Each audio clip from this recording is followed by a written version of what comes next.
السلام عليكم ورحمة الله وبركاته. إن الحمد لله نحمده ونستعينه ونستغفره ونؤمن به ونتوكل عليه ونعوذ بالله من شرور أنفسنا ومن سيئات أعمالنا.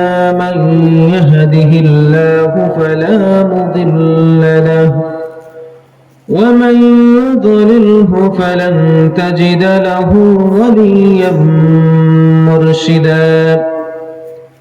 أما بعد فقد قال الله تبارك وتعالى في كلامه المجيد وفرقانه الحميد. أعوذ بالله من الشيطان الرجيم. بسم الله الرحمن الرحيم.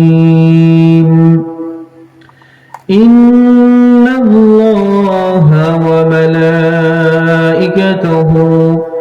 يصلون على النبي يا أيها الذين آمنوا صلوا عليه وسلموا تسليما.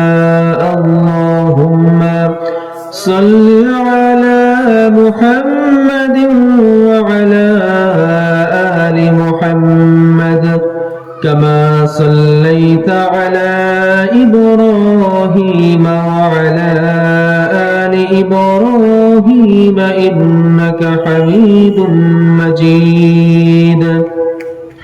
اللهم بارك على محمد وعلى آل محمد كما باركت على إبراهيم وعلى آل إبراهيم إنك حميد مجيد. اللهم صل على محمد وعلى آل محمد كما صليت على إبراهيم وعلى آل إبراهيم إنك حميد مجيد. اللهم بارك على محمد وعلى آل محمد كما باركت على إبراهيم وعلى آل إبراهيم إنك حميد مجيد. অত্যন্ত মুহাব্বতের সাথে রাসূল করিম সাল্লাল্লাহু আলাইহি ওয়াসাল্লামের শানে আমরা একটু দরুদ ও সালাম পেশ করি। আল্লাহুম্মা সাল্লি আলা সাইয়্যিদিনা মাওলানা মুহাম্মদ ওয়া আলা আলি সাইয়্যিদিনা মাওলানা মুহাম্মদ।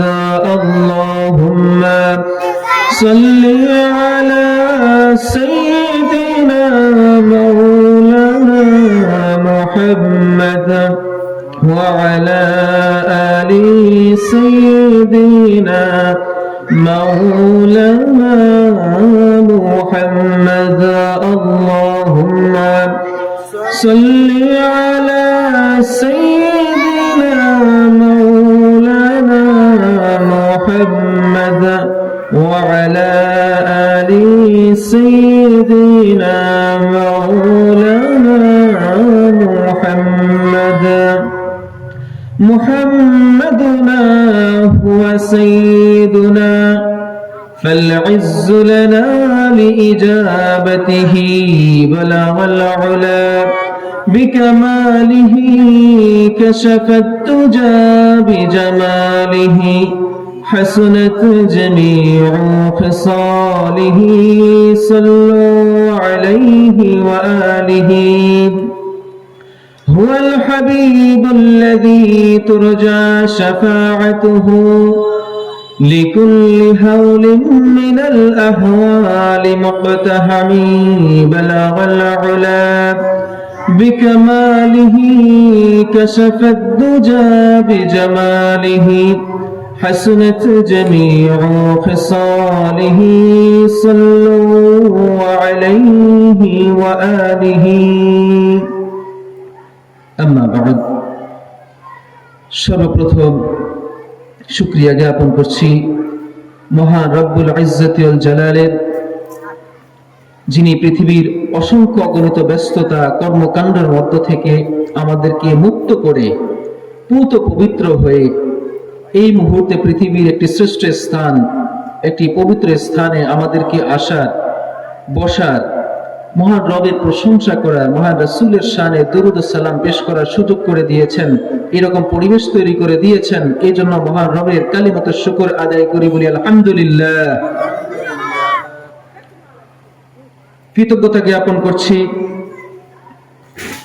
মধ্য জয়নগর মুন্সিরহাট সংলগ্ন তাজুল ইসলাম মাওলানা বাড়ির দরজার মসজিদুত তাকওয়া কমপ্লেক্স ময়দানের এই 2 দিন ব্যাপী বিশাল সিরাতুন নবী সাল্লাল্লাহু আলাইহি সাল্লামের মাহফিলের যারা আয়োজন করেছেন, যারা একনিষ্ঠভাবে কাজ করেছেন, পরিশ্রম করেছেন, সময় ব্যয় করেছেন এবং যারা অর্থ দিয়ে এই মাহফিল সৃষ্টি করার আঞ্জাম দিয়েছেন, তাদের সকলের প্রতি কৃতজ্ঞতা জ্ঞাপন করছি। মাহফিলে উপবিষ্ট আজকে সম্মানিত মুআজ্জাজ সভাপতি জনাব হযরত মাওলানা হারুনুর রশিদ সাহেব দামাত বারাকাতুহুল আলী, যিনি এই প্রচন্ড শীতের মধ্যেও শীত উপেক্ষা করে এই প্রবীণ অবস্থায় বৃদ্ধ বয়সেও কষ্ট করে সেই সুদূর বকশালী থেকে এসেছেন, আমাদের মাঝে উপস্থিত হয়েছেন, এই জন্য তার শুকরিয়া আদায় করছি। প্রিয় উপস্থিতি, আমরা আজকাল ওয়াজ মাহফিলে শোনার জন্য আশা লাগে না, বাসায় ইউটিউবে মোবাইলে অসংখ্য এরকম ওয়াজ নসিহত পাওয়া যায়, অনেক ভালো ভালো নামি দামি বক্তাদের ওয়াজ পাওয়া যায়। কিন্তু কেন আমরা এই আয়োজন করি? কারণ মোবাইল থেকে দেখা আর সরাসরি যিনি ওয়াজ করবেন তার সামনে বসে রাসূল আরবীর সম্পর্কে শোনা জানা, এটার মধ্যে বিস্তর তফাৎ আছে, আসমান এবং জমিন তফাৎ আছে। আল্লাহ রাসূল বুখারী শরীফের এক হাদিসে আল্লাহ রাসূল বলেছেন, হযরত আবু হুরায়রা রাদিয়াল্লাহু তাআলা আনহু থেকে বর্ণিত, যে আল্লাহ রাব্বুল আলামিনের তো অসংখ্য অগণিত ফেরেশতা, যাদের মধ্য থেকে একদল ফেরেশতা আল্লাহ রাব্বুল আলামিন নির্ধারিত করেছেন।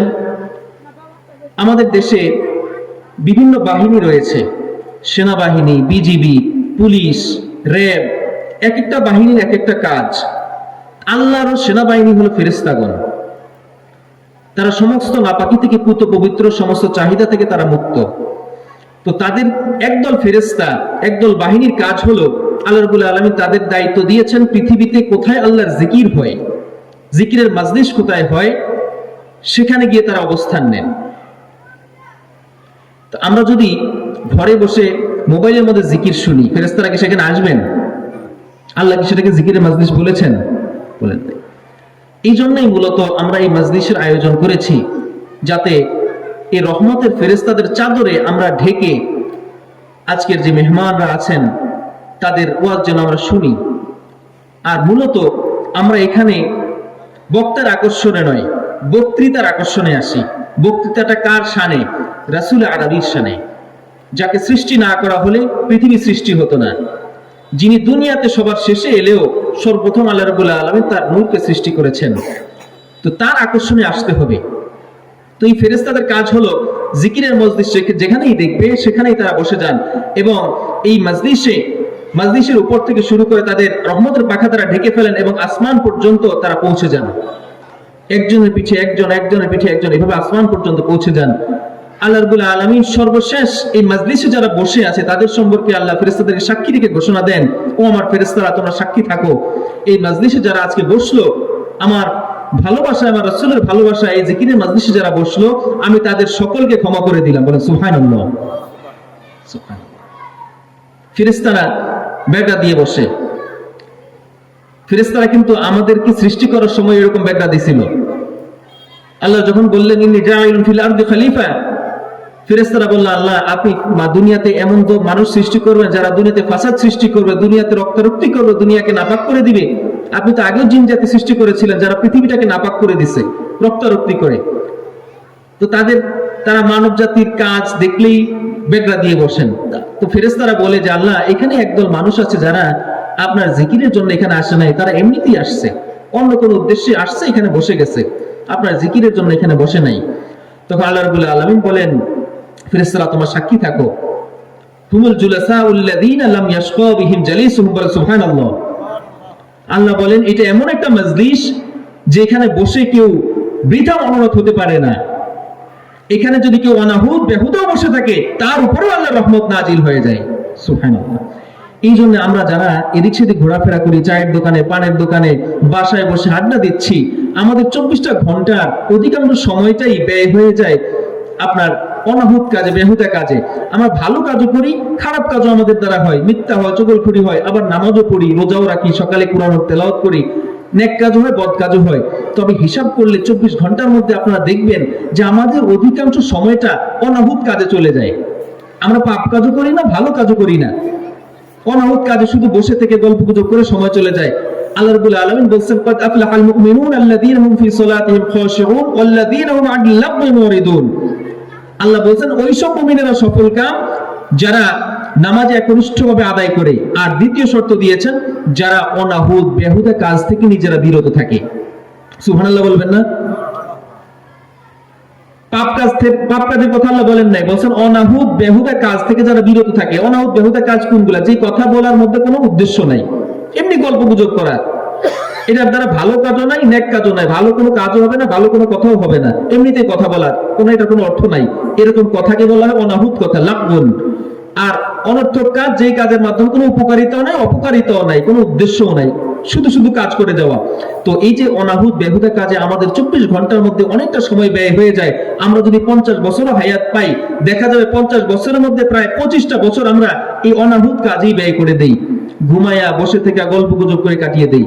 তো ভাইরা, আপনাদের প্রতি অনুরোধ থাকবে, যারা চিন্তা করে দেখেন আমরা 24 ঘন্টা, এক সপ্তাহ, 12 মাস আমরা কতটুকু কাজ আল্লাহর পথে ব্যয় করি। এটা যেহেতু বাৎসরিক মাহফিল, আপনারা অন্তত এই 2টা দিন, একটা দিন তো চলে গেল, আজকের দিনটা অন্তত আল্লাহর জন্য, তার রাসূলের ভালোবাসার জন্য বরাদ্দ করে ফেলেন যে আমি আজকে থেকে এই মাগরিবের পর থেকে আমি মজলিসে বসে থাকবো এবং শেষ না হওয়া পর্যন্ত নামাজের বিরতি ছাড়া এখান থেকে আর উঠবো না।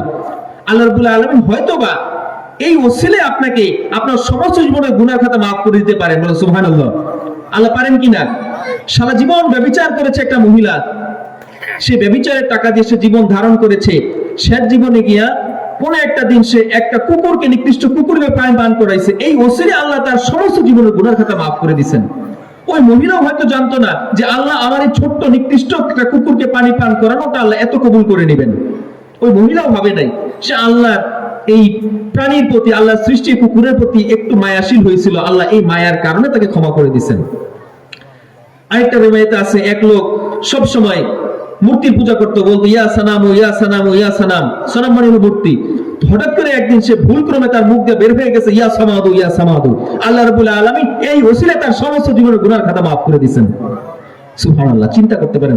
তো আমাদের কাজকর্ম আমরা করি, ছোট কাজ করি, বড় কাজ করি, কোন কাজটা যে আল্লাহ মুখলিসান কবুল করে নেবেন এটা দুনিয়া কেউ জানে না। এই জন্য হয়তোবা আমার কোনো আমল আল্লাহ কবুল করলেন না, আজকে মাহফিলে বসার কারণে, মাহফিলে বসার ওসিলায় আল্লাহ রাব্বুল আলামিন আমাদেরকে ক্ষমা করে দিতে পারেন কিনা? একটা নিকৃষ্ট কুকুরকে পানি পান করানোর কারণে যদি একটা ব্যভিচারী মহিলা তার সমস্ত জীবনের পাপ থেকে মুক্তি পেয়ে যায়, তাহলে আমরা তো মুসলমান, ইমানদার, নামাজ রোজা পড়ি, আমাদের হয়তো এই একটা নেকের ওসিলায়, রাসূলের ভালোবাসার ওসিলায় আল্লাহ আমাদেরকে মাফ করে দিতে পারেন। তো আসেন আমরা অযথা অনাহুত সময় নষ্ট না করে আমরা সকলেই এখানে চলে আসি। মাগরিব থেকে শুরু করে আমরা ইনশাআল্লাহ, প্রধান বক্তা আমাদের মাঝে ইতিমধ্যে চলে আসছেন, তার থেকে আমরা শুনবো আল্লাহ রাসূল কেমন ছিলেন, তার আচরণ, কথাবার্তা, চাল চলন কেমন ছিল। আমি একজন জঘন্য বান্দা, আপনার এলাকারই সন্তান, অত মেধাবী নয়, তবু চেষ্টা করব আল্লাহ রাব্বুল আলামিনের তৌফিকে, আপনাদের দোয়ায়, আমার বাবা মায়ের, উস্তাদদের দোয়ায়, মুরব্বীদের দোয়ায় কিছু বলার চেষ্টা করব। আল্লাহ রাব্বুল আলামিন যদি তৌফিক দান করেন। মুহাম্মদ রাসূলুল্লাহ সাল্লাল্লাহু আলাইহি ওয়াসাল্লাম মুহাম্মদ সাল্লাল্লাহু আলাইহি সাল্লাম, মুহাম্মদ শব্দটা পবিত্র কুরআনুল কারীমের 114 খানা সূরার মধ্যে মাত্র 4 বার আসছে। কয়বার আসছে ভাই? 4 বার। এই মুহাম্মদ শব্দটা লিখতে 5টি হরফ লাগে। কয়টি হরফ? মিম, হা, মিম, মিম, দাল, 5টি হরফ লাগে। আল্লাহ রাব্বুল আলামিন তার রাসূল বলেছেন, হযরত আবু সাঈদ খুদরি রাদিয়াল্লাহু তাআলা আনহু থেকে বর্ণিত, তিনি বলেন, মান ক্বারাআ হারফাম মিন কিতাবিল্লাহ ফালাহু বিহি হাসানাহ, যে ব্যক্তি কুরআনুল কারীম থেকে একটি হরফ তিলাওয়াত করলো। হরফ বুঝেন তো? হরফ মানে হলো অক্ষর, ইংরেজিতে বলে অ্যালফাবেট, বাংলায় বলি আমরা অক্ষর বা বর্ণ, আর আরবিতে এটাকে বলে হরফ। তো তিনি বলেছেন যে কেউ যদি কুরআনুল মাজিদ থেকে একটি হরফ তিলাওয়াত করে, আল্লাহ রাব্বুল আলামিন তাকে এটার বিনিময় দান করেন। ওয়াল হাসানাতু বিআশরি আমসালিহা, এটা বলি ক্ষান্ত নয়, তিনি বলছেন এই যে নেক আল্লাহ তাকে দিলেন, এই নেকটাকে আল্লাহ 10 গুণ বৃদ্ধি করে দান করে দেন। বলেন সুবহানাল্লাহ। এরপর তিনি আরো ব্যাখ্যা করেছেন, লা আকুলু আলিফ লাম মিম হারফুন, আমি বলছি না সূরা বাকারার শুরুতে যে আলিফ লাম মিম রয়েছে এটা পুরোটা মিলে একটা হরফ, আমি এটা বলছি না। আমি বলবো আলিফু হারফুন ওয়া লাম হারফুন ওয়া মিম হারফুন, এখানে আলিফ একটি হরফ, লাম একটি হরফ, মিম একটি হরফ। তাইলে আমরা যদি আলিফ লাম মিম পড়ি তাইলে কতটি নেকি পাবো ভাই? আমরা 30টি নেকি। কতটি নেকি? 3 10 30, আলিফ লাম মিম। তো দেখেন মুহাম্মদ শব্দটা কুরআনুল মাজিদে এসেছে, তার মানে এটা কুরআন মাজিদেরই অংশ, কুরআন মাজিদেরই অক্ষর, কুরআন মাজিদেরই হরফ। আমরা যদি শুধু মুহাম্মদ শব্দটা উচ্চারণ করি তাহলে আল্লাহ রাব্বুল আলামিন সাথে সাথে আমাদের আমলনামায় 50টা নেকি দান করে দেন। আর একটু জোরে আওয়াজ করে বলি সুবহানাল্লাহ। এমন নবীর উম্মত আমরা। শুধু তাই নয়, আল্লাহ রাসূল সাল্লাল্লাহু আলাইহি ওয়াসাল্লাম বলেছেন, মান সাল্লা আলাইয়া সালাতান ওয়াহিদাতান সাল্লাল্লাহু আলাইহি 10 মাররাতিন, আল্লাহ রাসূল বলেছেন যে ব্যক্তি আমার উপর একবার দরুদ পাঠ করবে আল্লাহ রাব্বুল আলামিন তার উপর 10টি রহমত বর্ষণ করে দেন। সুবহানাল্লাহ। শুধু তাই নয়, তিনি আরো বলেছেন অন্য এক riwayate যে আল্লাহ রাব্বুল আলামিন তার উপর 10টি রহমত বর্ষণ করেন, সাথে সাথে তার আমলনামা থেকে 10টি গুনার খাতা আল্লাহ মাফ করে দেন। শুধু তাই বলেন নাই, আরো বলেছেন যে এই একটা দরুদের ওসিলায় আল্লাহ রাব্বুল আলামিন তার মর্যাদাকে 10 গুণ বৃদ্ধি করে দেন। সুবহানাল্লাহ। শুধু বরকতই বরকত, নাম উচ্চারণ করার সাথে সাথেই আমলনামায় যোগ হইতে থাকে, এড হইতে থাকে। এমন একজন মহান নবীর উম্মত আমাদেরকে আল্লাহ রাব্বুল আলামিন বানিয়েছেন। বলেন আলহামদুলিল্লাহ। দুনিয়া এবং আখিরাতে আল্লাহ রাসূল সাল্লাল্লাহু আলাইহি সাল্লাম সকলের নেতা, সকলের সর্দার। হাসরের ময়দানে সমস্ত নবী রাসূলগণ তাদের উম্মতদেরকে নিয়ে উপস্থিত হবেন। আমাদের নবী মুহাম্মদুর রাসূলুল্লাহ সাল্লাল্লাহু আলাইহি সাল্লাম আমাদেরকে নিয়ে উপস্থিত হবেন। সেখানে এই পর্যন্ত পৃথিবীর বুকে 2,24,000 নবী এবং রাসূল এসেছেন। কেউ নবী ছিলেন, কেউ রাসূল ছিলেন। এখন নবী এবং রাসূলের মধ্যে খুব বেশি তফাৎ নেই। আমি সংক্ষেপে বলি, নবী হলেন তিনি যার উপরে সরাসরি আসমান থেকে কোনো গ্রন্থ নাজিল হয় নাই। যেমন আমাদের নবী মুহাম্মদুর রাসূলুল্লাহ সাল্লাল্লাহু আলাইহি সাল্লামের উপরে কুরআনুল কারীম খানা নাজিল হয়েছে জিবরাইল আলাইহিস সালামের মাধ্যমে দীর্ঘ 23 বছর যাবত। তো যার উপরে কোনো কিতাব নাজিল হয় নাই, তিনি পূর্ববর্তী রাসূলের উপরে যে কিতাব অবতীর্ণ হয়েছে এটা যিনি প্রচার করেছেন তিনি হলেন নবী। আর রাসূল হলেন ওই ব্যক্তি যার উপরে আল্লাহ রাব্বুল আলামিনের পক্ষ থেকে ওহী এসেছে, কুরআনুল কারীম বা এরকম কোন কিতাব এসেছে, কুতুবুস সামাওয়ী, আসমানি কোন কিতাব তার উপর অবতীর্ণ হয়েছে, তিনি হলেন রাসূল। যেমন ঈসা আলাইহিস সালাম, তার উপর আসমানি কিতাব এসেছে ইনজিল, তিনি রাসূল। মুসা আলাইহিস সালামের উপর এসেছে, তিনি রাসূল। দাউদ আলাইহিস সালামের উপর এসেছে, তিনি রাসূল। আমাদের নবী মুহাম্মদুর রাসূলুল্লাহ সাল্লাল্লাহু আলাইহি ওয়াসাল্লামের উপর এসেছে, তিনিও রাসূল। পৃথিবীতে এই যে 2,24,000 নবী রাসূল এসেছেন, তাদের মধ্যে 2,23,999 জন, এদের মধ্যে কেউ নবী ছিলেন, কেউ রাসূল ছিলেন। কিন্তু আমাদের নবী, আমাদের প্রিয় হাবিব, আল্লাহর হাবিব সাইয়্যিদুনা মুহাম্মদুর রাসূলুল্লাহ সাল্লাল্লাহু আলাইহি ওয়াসাল্লাম, তিনি নবীও ছিলেন, তিনি রাসূলও ছিলেন। সুবহানাল্লাহ। কেউ নবী ছিলেন, কেউ রাসূল ছিলেন, কিন্তু আমাদের নবী তিনি নবীও ছিলেন, তিনি রাসূলও ছিলেন। কিভাবে? তার উপরে কুরআন এসেছে, কুরআন মাজিদ এসেছে, এই জন্য তিনি রাসূল। আর তিনি তার পূর্ববর্তী অনেক নবীদের শরীয়ত তিনি প্রচার করেছেন, বিশেষ করে ইব্রাহিম আলাইহিস সালামের শরীয়ত প্রচার করেছেন, এই জন্য তিনি নবী হয়েছেন। সুবহানাল্লাহ। আল্লাহ রাব্বুল আলামিন মূলত তার মর্যাদাকে বৃদ্ধি করে দেওয়ার জন্য এটা করেছেন। আল্লাহ রাব্বুল আলামিন বলেছেন, আউযু বিল্লাহি মিনাশ শাইতানির রাজীম, বিসমিল্লাহির রহমানির রহিম, তিলকার রুসুল ফাদ্দালনা বা'দাহুম আলা বা'দিন মিনহুম মান কাল্লামাল্লাহ। আল্লাহ রাব্বুল আলামিন বলেন, এই যে রাসূলগণ এসেছেন দুনিয়াতে, আমি তাদের কারো উপরে কারো মর্যাদা দিয়েছি। কোন কোন নবী ছিলেন যাদের সাথে আমি সরাসরি কথা বলেছি। তো যার সাথে আল্লাহ সরাসরি কথা বলেছেন তার মর্যাদা একটু বেশি হওয়ার কথা না? যিনি আড়ালে থেকে কথা বলেছেন তার চাইতে যিনি সরাসরি কথা বলেছেন তার মর্যাদা একটু বেশি হওয়ার কথা না? পৃথিবীর কোন নবী রাসূলের সাথে আল্লাহ সরাসরি কথা বলেন নাই, শুধুমাত্র মুসা আলাইহিস সালামের সাথে পর্দার আড়ালে থেকে কথা বলেছেন। তিনি আল্লাহ রাব্বুল আলামিনকে দেখার আকুতি জানিয়েছিলেন। তা আল্লাহ বলছেন, তুমি কি আমাকে বিশ্বাস করো না? মুসা আলাইহিস সালাম বললেন, না আল্লাহ, আমি তো আপনাকে বিশ্বাস করি, আমি আপনার নবী, আমি কি আপনাকে অবিশ্বাস করতে পারি? শুধু অন্তরের তৃপ্তির জন্য, অন্তরের প্রশান্তির জন্য আমি একটু আপনাকে এক নজর দেখতে চাই। আল্লাহ রাব্বুল আলামিন তাকে পাহাড়ের চূড়ায় নিয়ে গেলেন, একটুখানি আসমানের পর্দা ফাঁকা করে দিলেন। আল্লাহ নূরের তাজাল্লিতে তিনি সাথে সাথে বেহুশ হয়ে গেলেন। ওই পাহাড়টা জ্বলে পুরো অঙ্গার হয়ে গেল। মুসা আলাইহিস সালাম বেঁচে ছিলেন, আল্লাহ রাব্বুল আলামিন তাকে বাঁচিয়ে রেখেছেন, কিন্তু পাহাড়টা আল্লাহর নূরের তাজাল্লিতে ধ্বংস হয়ে গেছে। তো তার সাথে আল্লাহ কথা বলেছেন সরাসরি। আর আমাদের নবী মুহাম্মদুর রাসূলুল্লাহ সাল্লাল্লাহু আলাইহি সাল্লামের সাথে আল্লাহ সরাসরি কথা বলেছেন। কোন কোন রিওয়ায়াতে পাওয়া যায় তাদের মাঝখানে পর্দা ছিল, আবার কোন কোন রিওয়ায়াতে বলে যে আল্লাহ এবং তার রাসূলের মাঝে কোনো পর্দাই ছিল না। বলেন সুবহানাল্লাহ। রিওয়ায়াতে আসছে যে আল্লাহ এবং তার রাসূলের মাঝে, আমাদের নবী মুহাম্মদুর রাসূলুল্লাহ সাল্লাল্লাহু আলাইহি ওয়াসাল্লামের মাঝে মাত্র এক ধনুক পরিমাণ ফাঁকা ছিল, হয়তো 1 বা 1.5 হাতের মতো মাঝখানে গ্যাপ ছিল। সরাসরি বসে কথা বলছেন। আল্লাহ হলেন স্রষ্টা, রাসূল হলেন সৃষ্টি, তাকে এত মর্যাদা দেওয়ার কোনো দরকার ছিল না? দিলে তো পারতেন না? কিন্তু আল্লাহ তাকে মর্যাদা দিয়েছেন, কারণ তিনি মর্যাদার অধিকারী। শুধু তাই নয়, তার সাথে আল্লাহ সরাসরি কথা বলেছেন।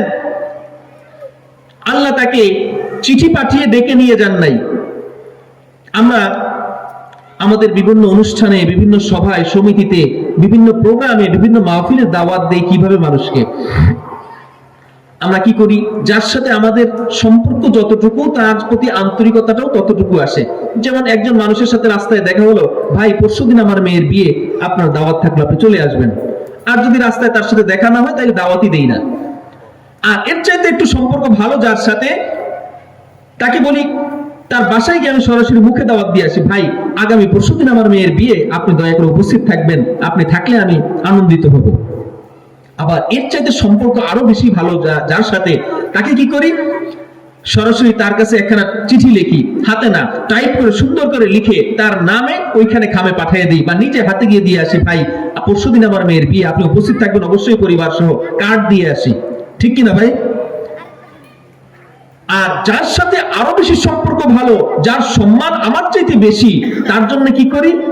তাকে দাওয়াতও দেই, আবার দাওয়াতের দিন সরাসরি এখানে গাড়ি রিজার্ভ করে তার জন্য পাঠিয়ে দিই। ঠিক বললাম না ভুল বললাম? আল্লাহর হাবিব মুহাম্মদুর রাসূলুল্লাহ সাল্লাল্লাহু আলাইহি সাল্লাম, তিনি মক্কার হাতিমে শুয়ে আছেন। কোন কোন রিওয়ায়াত আছে তার চাচাতো বোনের বাসায় শুয়েছিলেন, হযরত আবু তালিব রাদিয়াল্লাহু তাআলা আনহুর ঘরে। সেই মুহূর্তে আল্লাহ রাব্বুল আলামিন স্বয়ং জিবরাইলকে দিয়ে একখানা বোরাক পাঠিয়ে দিলেন। এই বোরাক আমাদের দুনিয়ার 3 চাকার বোরাক না, এটাকেও তো আমরা বোরাক বলি, কিন্তু আসলে এটা বোরাক নয়। বারাকুন শব্দের অর্থ হলো বিদ্যুৎ, ওইটাকে বোরাক বলা হয়। এটা বিদ্যুতের গতির চাইতে দ্রুতগামী ছিল, এই জন্য এটাকে নাম দেওয়া হয়েছে বোরাক। বারাকুন বিদ্যুতের গতির মতো চলে। তো আল্লাহ রাব্বুল আলামিন সরাসরি জান্নাত থেকে একখানা ঘোড়া পাঠিয়ে দিলেন, যে ঘোড়াটা দুনিয়ার ঘোড়ার মতো না, দেখতে ঘোড়ার মতো কিন্তু পিঠে পাখা ছিল। বিভিন্ন রওয়ায়াতে বিভিন্ন বর্ণনা আছে। এই ঘোড়াখানা আল্লাহ রাব্বুল আলামিন স্বয়ং রিজার্ভ করে জিবরাইল আলাইহিস সালামের মাধ্যমে তার হাবিব মুহাম্মদুর রাসূলুল্লাহ সাল্লাল্লাহু আলাইহি সাল্লামকে নিয়ে যাওয়ার জন্য রিজার্ভ করে পাঠিয়ে দিয়েছেন। সুবহানাল্লাহ। আল্লাহ চাইলেই জিবরাইল আলাইহিস সালামের মাধ্যমে যেভাবে ওহী পাঠান, ঠিক একই ভাবে আল্লাহ চাইলেই জিবরাইলকে বলে দিতে পারতেন যে জিবরাইল যাও মুহাম্মদকে তোমার পাখার পিঠে করে নিয়ে আসো, কিন্তু আল্লাহ সেটা করেন নাই। এটা থেকে আমাদের জন্য শিক্ষা আছে, সম্মানীকে সম্মান করতে হবে তার পদমর্যাদা অনুযায়ী। ঠিক কিনা? মানুষকে তার পদমর্যাদা এবং তার অবস্থান অনুযায়ী সম্মান করতে হবে, যেটা আল্লাহ তার নবীর শানে করেছেন। আল্লাহ না করলেও পারতেন, জিব্রাইলকে পাঠিয়ে দিতে পারতেন যে যাও তোমার পাখার ভর করে নিয়ে আসো। আল্লাহ সেটা করেন নাই, জিব্রাইলকে পাঠাইলেন, সাথে সাথে অন্য রিওয়ায়াতে আছে যে সাথে আরো একজন ফেরেশতা তার সাথে ছিল। সুবহানাল্লাহ। যাতে নবীর কোনো সম্মানের অবহেলা না হয়, নবীর সম্মানের যাতে ত্রুটি না হয়, কোন দিক দিয়ে যাতে রাসূল আকরাম সাল্লাল্লাহু আলাইহি ওয়াসাল্লামের প্রতি বেয়াদবি না হয়ে যায়। সুবহানাল্লাহ, সুবহানাল্লাহ। আল্লাহ তাকে এত সম্মান দিয়েছেন, সরাসরি তাকে নিয়ে গেলেন। শুধু তাই নয়, সিদরাতুল মুনতাহা, সপ্তম আসমানের শেষ সীমানা, যার ওই পাশে আর যাওয়ার কারো সামর্থ্য নাই, শক্তি নাই। সিদরাতুল মানে হলো কুল গাছ, কুল আমরা যেটাকে বড়ই বলি আমাদের এলাকার ভাষায়, বড়ই। আর সিদরাতুল মুনতাহা, মুনতাহা মানে হলো শেষ, সর্বশেষ বড়ই গাছ, মানে শেষ সীমানার বড়ই গাছ। এই গাছের ওই পাশে যাওয়া যাবে না। আমরা যারা ভারতের বর্ডারে গেছি, ভারতের বর্ডারে কাঁটা তারের বেড়া দেওয়া থাকে না, এর ওই পাশে আর কেউ যাইতে পারে? রাস্তা আছে, যাওয়ার সুযোগ আছে, কিন্তু যাইতে পারে না। গেলেই ওইখানে ফায়ার হবে, সাথে সাথে ওইখানেই জীবন শেষ। তো সিদরাতুল মুনতাহায় গিয়ে জিবরাইল আলাইহিস সালাম দাঁড়িয়ে গেলেন। রাসূল আকরাম সাল্লাল্লাহু আলাইহি ওয়াসাল্লাম সামনে হাঁটতে শুরু করলেন, দেখলেন জিবরাইল দাঁড়িয়ে গেছে, রাসূল সাল্লাল্লাহু আলাইহি ওয়াসাল্লাম একা। তিনি বলেন, জিবরাইল তুমি আমাকে ছেড়ে আমি একা যাব, আমি কিভাবে যাব? এখানে পথঘাট চিনি না, রাস্তাঘাট চিনি না, কাউকে চিনি না, লোকজন নাই, সম্পূর্ণ শুনশান নীরবতা, আমি এখানে কিভাবে একা একা যাব? রাসূলের মনে ভয়ের সঞ্চার হলো, অপরিচিত জায়গা। জিবরাইল আমিন বললেন, ইয়া রাসূলুল্লাহ আপনার ভয়ের কিছু নাই, কিন্তু আমার ভয়ের কারণ আছে। আমি যদি সিদরাতুল মুনতাহাকে পার করার চেষ্টা করি, আল্লাহর নূরের তাজাল্লিতে আমি সেখানেই খতম হয়ে যাব। আপনি যান, আপনার অনুমতি আছে, কিন্তু আমার সেখানে যাওয়ার অনুমতি নাই। যেখানে ফেরেশতার যাওয়ার অনুমতি নাই, আল্লাহ রাব্বুল আলামিন সেখানে আমাদের নবী সাইয়্যিদুনা মুহাম্মদ রাসূলুল্লাহ সাল্লাল্লাহু আলাইহি সাল্লামকে স্বয়ং নিয়ে গেলেন। সুবহানাল্লাহ। এত সম্মানিত একজন নবীর উম্মত হতে পেরে আমরা গর্বিত। বলি আলহামদুলিল্লাহ, আরো জোরে বলি আলহামদুলিল্লাহ। যে নবীর উম্মত হওয়ার জন্য অসংখ্য নবী রাসূল পাগল পাড়া ছিল, অনেকে আবেদন করেছে, অ্যাপ্লিকেশন করেছে। আল্লাহ এই নবীর উম্মতদের এত মর্যাদা। রাসূল আকরাম সাল্লাল্লাহু আলাইহি ওয়াসাল্লাম হাদিসে বলেছেন, আমার উম্মতদের মধ্যে আমলদার একজন আলেমের মর্যাদা হলো পূর্ববর্তী বনি ইসরায়েলদের একজন নবীর সমান। বলেন সুবহানাল্লাহ। আসলেই তাই, কারণ পূর্ববর্তী নবীদের একজন নবী চলে গেলে এরপরে আরেকজন আসছেন হেদায়েতের জন্য, ডাকার জন্য। কিন্তু এখন কি আর কোন নবী রাসূল আসবেন দুনিয়াতে? মা কানা মুহাম্মাদুন আবা আহাদিন মির রিজালিকুম ওয়ালাকিন রাসূলুল্লাহি ওয়া খাতামান নবিয়্যিন। মুহাম্মদ সাল্লাল্লাহু আলাইহি ওয়াসাল্লাম সর্বশেষ নবী, তার আসার সাথে সাথে একদম মোহর মেরে দেওয়া হয়েছে, আর কোন নবী দুনিয়াতে আসবেন না। তো এই জন্য এই যে নবী চলে যাওয়ার পরে দুনিয়াতে বিদআত আসবে, পথভ্রষ্টতা আসবে, শিরকি আসবে, কুফরি আসবে, এগুলা কে ঠেকাবে? এই ঠেকানোর দায়িত্ব আল্লাহ রাব্বুল আলামিন দিয়েছেন আলেম ওলামাদেরকে। এই জন্য আল্লাহ রাসূল বলেছেন, ইন্নামাল উলামাউ ওয়ারাসাতুল আম্বিয়া, উলামায়ে কেরাম হলো আমার ওয়ারিস, নবীগণের ওয়ারিস। লাম ইউয়ারিসু দিনারাও ওয়ালা দিরহামা ওয়ালাকিন ইয়ারিসুল ইলম। যে আমি, আমার যারা উম্মত আছে আলেম ওলামারা, এরা হলো নবীর ওয়ারিস, নবীর উত্তরাধিকারী। আমাদের বাবা মারা যাওয়ার পরে আমরা উত্তরাধিকারী হই, তার প্রাপ্য সম্পত্তি, তার ভোগ দখলীয় থাকা সম্পত্তির মালিক আমরা হয়ে যাই। এটা কেবল উত্তরাধিকারী সম্পত্তি। তো আল্লাহ রাসূল বলেছেন, লাম ইউয়ারিসু দিনারা ওয়ালা দিরহামা। এই যে আলেম ওলামারা আছেন, তারা ওয়ারিস ঠিক আছে, কিন্তু আমার পক্ষ থেকে কোনো জমি জমা পান না। যারা আলেম ওলামা আছেন, তারা কি আল্লাহ নবীর থেকে কোনো হাদিয়া তোফা পাইছেন নাকি? টাকা পয়সা, বাড়ি গাড়ি কিছু পান নাই, পোশাক আশাক না, কোন সম্পদ পান নাই। এই জন্য আল্লাহ রাসূল বলেছেন যে আলেমগণ আমার ওয়ারিস হয়েছে, কিন্তু তারা সম্পদের ওয়ারিস নয়, তারা হলো ইলমের ওয়ারিস। বলে সুবহানাল্লাহ। এই ইলম দিয়ে উলামায়ে কেরাম ইলম অর্জন করে সেটা আপনাদের মাঝে প্রচার করবেন, এটাই তাদের দায়িত্ব। যেটা নবীওয়ালা কাজ, যেটা নবীর আগে করেছেন একজন পরে একজন, একজনের পর একজন, সেই কাজটা এখন করবেন আলেম ওলামাগণ। এই জন্য তাদেরকে বলা হয়েছে ওয়ারাসাতুল আম্বিয়া। তো আল্লাহ রাব্বুল আলামিন তার নবী মুহাম্মদ রাসূলুল্লাহ সাল্লাল্লাহু আলাইহি ওয়াসাল্লামের উম্মত হওয়ার কারণে আমাদেরকে এত মর্যাদা দিয়েছেন। হযরত মূসা আলাইহিস সালাম তাকে আবেদন করেছেন এই নবীর উম্মত হওয়ার জন্য, আল্লাহ কবুল করেন নাই। কিন্তু ঈসা আলাইহিস সালামের অ্যাপ্লিকেশনকে আল্লাহ কবুল করে ফেলছেন। ঈসা আলাইহিস সালাম তো তিনি নবী ছিলেন, এবং তিনি আবারও এই নবীর উম্মত হয়ে দুনিয়াতে আগমন করবেন শেষ জামানায়, কিয়ামতের আগ মুহূর্তে দাজ্জাল ধ্বংস করার জন্য। তো যাই হোক, আল্লাহ রাব্বুল আলামিন আমাদেরকে, আসলে আমরা সহজে যেটা পাই সেটার মর্যাদা বুঝি না, ঠিক কিনা ভাই? একটা ছেলে নকল করে যদি পাশ করে, তার রেজাল্টের কোনো দাম থাকে না। কিন্তু যে ছেলেটা প্রচন্ড পড়াশোনা করে, পরিশ্রম করে, রাত দিন খেটে পরীক্ষায় পাশ করে, সে যদি A+ নাও পায়, এটা নিয়ে সে আনন্দ বোধ করে, মনে তৃপ্তি অনুভব করে। কিন্তু যে বেটা নকল করে পাশ করছে, তার যে A+ পাইলো, এটার মধ্যে কোনো তৃপ্তি নাই। যে লোক সারাটা দিন কষ্ট করে মাথার ঘাম পায়ে ফেলে টাকা কামাই করে, আল্লাহ রাব্বুল আলামিন টাকার মধ্যে বরকত দেন। এই টাকা খরচ করতে গেলে তার বিবেকে বাজে যে আমি কোন কাজে টাকা ব্যয় করব, এত কষ্টের টাকা। কিন্তু যে হারাম, সুদ, ঘুষ এগুলোর মাধ্যমে টাকা অর্জন করে লাখ লাখ টাকা কোনো পরিশ্রম ছাড়া পায়, এই টাকা নষ্ট হইতেও সময় লাগে না, ঠিক কিনা ভাই? এই জন্য আমি মাঝে মধ্যে বলি যে গরিবের রোগ আল্লাহ দেন, গরিবই রোগী দেন, আর ধনীর রোগ দেন, ধনী রোগী দেন। গরিবের রোগ একটু জ্বর হয়েছে নাপা খাওয়ার মাধ্যমে সেরে যায়, 5 টাকা একটা 10 টাকার ওষুধ খেলে সেরে যায়। কিন্তু যারা হারাম খায়, লক্ষ লক্ষ কোটি টাকা হারাম পথে ইনকাম করেছে, তারাই না পায়, তাদের মধ্যে কাজ করে না। তাদেরকে সিঙ্গাপুর যাওয়া লাগে, তাদেরকে আমেরিকা যাওয়া লাগে, তাদেরকে ইংল্যান্ড যাওয়া লাগে, লন্ডন যাওয়া লাগে, ভারত যাওয়া লাগে, ঠিক কিনা? আমাদের দেশে আমাদের কেউ, এই যে আমরা যারা এই মধ্যবিত্ত আছি, এরা কেউ গেছি কোনোদিন ভারতে গেছি চিকিৎসার জন্য, যাই নাই। আলহামদুলিল্লাহ, আল্লাহ সুস্থ রাখছেন, হালাল ইনকামের একটা বরকত আল্লাহ দিয়ে দেন। তো যাই হোক, আমরা এই নবীর উম্মত হতে পেরেছি সহজে। আগের নবীরা অ্যাপ্লিকেশন করেছেন, তারপর সুযোগ পান নাই। আমরা রুহের জগতে থেকে কি আল্লাহকে আবেদন করেছিলাম যে আল্লাহ এই নবীর উম্মত বানান আমাদেরকে? করেছিলাম। আল্লাহ আমাদের চাওয়ার আগেই আমাদেরকে দিয়ে দিয়েছেন, এই জন্য আমরা এটা গুরুত্ব বুঝি না, দাঁত থাকতে দাঁতের মর্যাদা বুঝি না। যেদিন আমরা হাসরের ময়দানে দাঁড়াবো, সেদিন দেখব একদল মানুষ থাকবে এই নবীর উম্মত, কিন্তু রাসূলের সাথে তারা জায়গা পাবে না। হাউজে কাউসার থেকে রাসূল পানি পান করাবেন, এই উম্মতেরা যাবে পানি পান করতে। আমাদের মধ্যে অনেকেই আল্লাহ রাসূল জিবরাইল আলাইহিস সালাম, ওখানে ফেরেশতারা সহ অনেকেই ফেরেশতারা তাদেরকে দূর দূর করে তাড়িয়ে দিবেন। আল্লাহ রাসূল বলেন, এরা তো আমার উম্মত, তোমরা এদেরকে তাড়াচ্ছ কেন? ফেরেশতারা বলে, ইয়া রাসূলুল্লাহ, আপনি জানেন না এরা আপনার উম্মত? ঠিক আছে, তারা নামে আপনার উম্মত। আপনি ইন্তেকালের পরে, দুনিয়া থেকে চলে আসার পরে তারা যে দুনিয়াতে কত বিদআত সৃষ্টি করেছে, এগুলো যদি আপনি জানতেন, তাদেরকে আপনিও দূর দূর করে তাড়িয়ে দিতেন। এই জন্য নবীর উম্মত হওয়ার কারণেই যে শুধু মর্যাদা পেয়ে যাবো অটোমেটিক, এইটা হবে না। আমাদেরকে এটা অর্জন করে নিতে হবে। সহজে আমরা উম্মত হতে পেরেছি, এটা অনেক বড় একটা বোনাস। এখন এই বোনাসটাকে আমাদের সৎ কাজে ব্যবহার করতে হবে। মুহাম্মদ রাসূলুল্লাহ সাল্লাল্লাহু আলাইহি সাল্লাম, এই 2,24,000 নবী রাসূলের কোনো প্রয়োজন আল্লাহর ছিল না।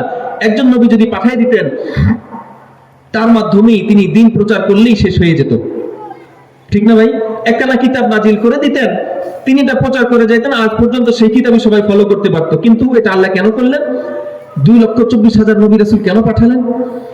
একজন নবী চলে যাওয়ার পরে, যেমন হযরত আদম আলাইহিস সালাম প্রথম চলে গেলেন, চলে যাওয়ার পরে তার উম্মতের মধ্যে দীর্ঘ একটা সময় নবী রাসূল না থাকার কারণে বিদআত সৃষ্টি হয়েছে, শিরকি সৃষ্টি হয়েছে, কুফরি সৃষ্টি হয়েছে, বিভিন্ন আজে বাজে কাজকর্ম তৈরি হয়েছে। আল্লাহ রাব্বুল আলামিন একজন নবী সরাসরি পাঠিয়ে দিয়েছেন, যাতে তিনি তাদেরকে হাতে কলমে এটা শেখাইতে পারেন যে এটা শিরক, এটা কুফরি, এটা হালাল, এটা হারাম, এটা বিদআত, এটা কুফর। তিনি কিতাবও পাঠিয়ে দিয়েছেন, শিক্ষকও পাঠিয়ে দিয়েছেন। আপনারা ভেবে দেখেন, আমরা এই যে বাচ্চাদেরকে আপনারা মাদ্রাসায় পাঠান, স্কুল কলেজে পাঠান, কেন পাঠান? পড়াশোনা শেখার জন্য, তাই না?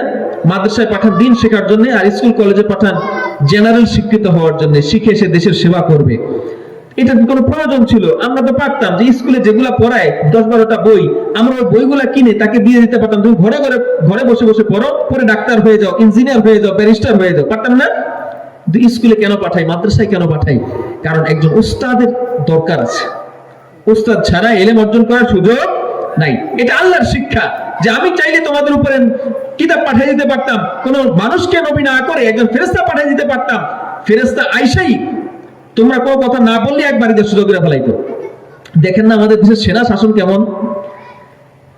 সেনাবাহিনীর হাতে যখন ক্ষমতা যায়, পাওয়ার দেওয়া হয়, তখন কিন্তু আমাদের আইনে আর তারা দেশ শাসন করেন না। সেনাবাহিনীর কিছু নির্দিষ্ট আইন আছে, ওই আইনে তারা দেশ চালনা করেন। এই জন্য একটু এদিক সেদিক হইলেই কঠিন থেকে কঠিনতর শাস্তি দেন তারা। সেনাবাহিনী সব থেকে, বাংলাদেশ সেনাবাহিনীর সব থেকে সুশৃঙ্খল এবং টাইম বাইন্ডিং এর মধ্যে কাজ করে, 1 সেকেন্ডও এদিক সেদিক হয় না। যখনই যে অর্ডার হয় সাথে সাথে পালন করতে তারা বাধ্য। একটা নির্দিষ্ট রুটিনের মধ্যে চলে, রুটিনের বাইরে তাদের যাওয়ার সুযোগ নাই, যার ফলে তাদের জীবনটা ওই রকম। তারা যখনই কোনো মানুষকে রুটিনের বাইরে আজে বাজে কাজ করতে দেখো, তখন আর মাথা ঠিক থাকে না, সাথে সাথে করস্কর বাড়ি শুরু হয়ে যায়। আমরা দেখেছি ফখরুদ্দিনের আমলে যে প্রচন্ড শীতের মধ্যে পানির মধ্যে চুবাইছে, অপরাধ করার কারণে, ভুল ত্রুটি করার কারণে শীতের মধ্যে পানির মধ্যে কান ধরে দাঁড় করায় রাখছে, ছোট ছোট ভুলের কারণে। তো ফেরেশতা যদি দুনিয়াতে আসতো নবী হিসাবে, তাইলে আমাদেরকে আর টিকে থাকা লাগতো না। রাস্তা দিয়ে হাঁটতাম, দেখলে সালাম না দিয়ে লাগাইতো একটা বাড়ি। আজান হয়েছে, মাঠের মধ্যে বসে বসে কাজ করতেছি, দেখলেই কান ধরে টাইম নেয় না, মসজিদের মধ্যে দাঁড়া করাই দিত। এরকম কঠিন হইতো। এই জন্য আল্লাহ চাইছিলেন যে আমি এমন একজন নবীকে পাঠাবো, এমন নবী রাসূল পাঠাবো যারা এই উম্মতের, এই মানব জাতির দুঃখ দরদ কষ্ট অনুভব করতে পারবে, ক্ষুধা অনুভব করতে পারবে, ব্যথা অনুভব করতে পারবে, যন্ত্রণা অনুভব করতে পারবে। যিনি মানুষের যন্ত্রণা বুঝেন না, তিনি মানুষকে সৎ পথও দেখাইতে পারেন না। এই জন্য আল্লাহ রাব্বুল আলামিন পৃথিবীর বুকে 2,24,000 নবী পাঠিয়েছেন কিতাবের সাথে সাথে, যাতে তারা মানুষকে প্র্যাকটিক্যালি এটা শেখাইতে পারেন, একজনের পরে একজন, একজনের পরে একজন। তো সকল নবী রাসূলদের মধ্যে আমাদের নবীকে আল্লাহ রাব্বুল আলামিন শ্রেষ্ঠ নবী হিসেবে পাঠিয়েছেন। হাসরের ময়দানে আমরা, আমাদের দেশে যে ভোট হয়, নির্বাচন হয়, আমরা দেখি যে প্রায় 350 আসনে আমরা ভোট দিয়ে এমপি ইলেকশন করি, সিলেকশন করি আর কি, ইলেকশনের মাধ্যমে সিলেকশন করি। এরপরে যারা এই ভোটে জিতেন তারা সংসদে যান। এরপর সংসদে যাওয়ার পরে তাদের মধ্য থেকে 20 জন, 30 জন বা 40 জনকে এমপিকে মন্ত্রিত্ব দেওয়া হয়। এখন বলেন, একজন এমপি আর একজন মন্ত্রীর মর্যাদা কি সমান? এমপির চাইতে মন্ত্রীর মর্যাদা বেশি। এমপির পূর্ণরূপ হলে মেম্বার অফ পার্লামেন্ট, সংসদের সদস্য, তিনি সংসদের সদস্য। আর তিনি কোনো কাজ করতে হলে এলাকায় একজন মন্ত্রীকে ধরতে হয়। আর মন্ত্রী কোনো কাজ পাস করাতে হলে যাইতে হয়, তাদের মাঝে একজন প্রধানমন্ত্রী থাকেন তার কাছে। এমপির মর্যাদা আলাদা, তার ঊর্ধ্বে মন্ত্রীর মর্যাদা, আর মন্ত্রীদের ঊর্ধ্বে প্রধানমন্ত্রীর মর্যাদা। তো নবী রাসূলদেরও, তারাও আখিরাতে হাসরের ময়দানে তাদের সকলের উম্মত নিয়ে হাসরের ময়দানে উপস্থিত হবেন। সেখানে সকল নবীর পেছনে তাদের উম্মতেরা থাকবে। যে যাকে মহব্বত করত তার সাথে সে থাকবে। মান তাশাব্বাহা বিকওমিন ফাহুয়া মিনহুম, যে ব্যক্তি যেই কওমের অনুসরণ করবে সে তার সাথেই হাসরের ময়দানে থাকবে। আপনি মুহাম্মদের উম্মত সাল্লাল্লাহু আলাইহি সাল্লাম, আর আপনি ফিরাউনের মতো কাজ করেছেন, আপনার দল হবে ফিরাউনের দল। বলেন নাউজুবিল্লাহ। আপনি মুহাম্মদ সাল্লাল্লাহু আলাইহি ওয়াসাল্লামের উম্মত, কিন্তু কাজ করেছেন আবু জেহেলের মতো, আলেম ওলামাদেরকে কষ্ট দিয়েছেন, নবী রাসূলকে গালি দিয়েছেন, আপনার হাসর হবে আবু জেহেলের সাথে। বলেন নাউজুবিল্লাহ। এইভাবে যিনি যাকে মুহাব্বত করেছেন তার হাসর তার সাথেই হবে। তো সমস্ত নবী রাসূলগণ হাসরের ময়দানে উপস্থিত থাকবেন।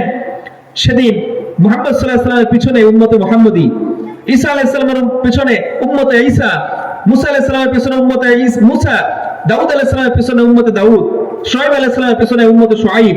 সকল নবীর পিছনে তাদের উম্মতেরা সারিবদ্ধভাবে দাঁড়ায় থাকবে। মনে করেন আমাদের এলাকায় বিভিন্ন মিছিল মিটিং হয়, একজন এমপি আসছে, তো বিভিন্ন ইউনিয়ন থেকে মিছিল নিয়ে যায় অনেকে। এটা যে কোনো সরকারের আমলে একজন এমপি আসলে দেশে, বা মন্ত্রী আসলে, বা প্রধান অতিথি আসলে, তাকে দেখা করার জন্য বিভিন্ন এলাকা থেকে মিছিল দিয়ে যায়। এখন 9টা ইউনিয়ন থেকে 8 জন মেম্বার আসছে মিছিল নিয়ে, আর একটা ইউনিয়ন থেকে আসছে চেয়ারম্যান, সেখানে মেম্বার আসে নাই। এখন এখানে সব থেকে মর্যাদা সম্পন্ন দল কোনটা? মেম্বারের দল না চেয়ারম্যানের দল? চেয়ারম্যানের দল, কারণ তার মর্যাদাটা বেশি। হাসরের ময়দানেও এই যে সমস্ত 2,24,000 নবীর উম্মত, তারা 2,24,000 নবীর পেছনে দাঁড়ায় থাকবেন। এই সারিবদ্ধ এই দলগুলোর মধ্যে, এই মিছিলের মধ্যে সব থেকে সম্মানিত, সব থেকে মর্যাদাপূর্ণ দলটি হলো কোনটি? উম্মতে মুহাম্মদী সাল্লাল্লাহু আলাইহি সাল্লামের দল।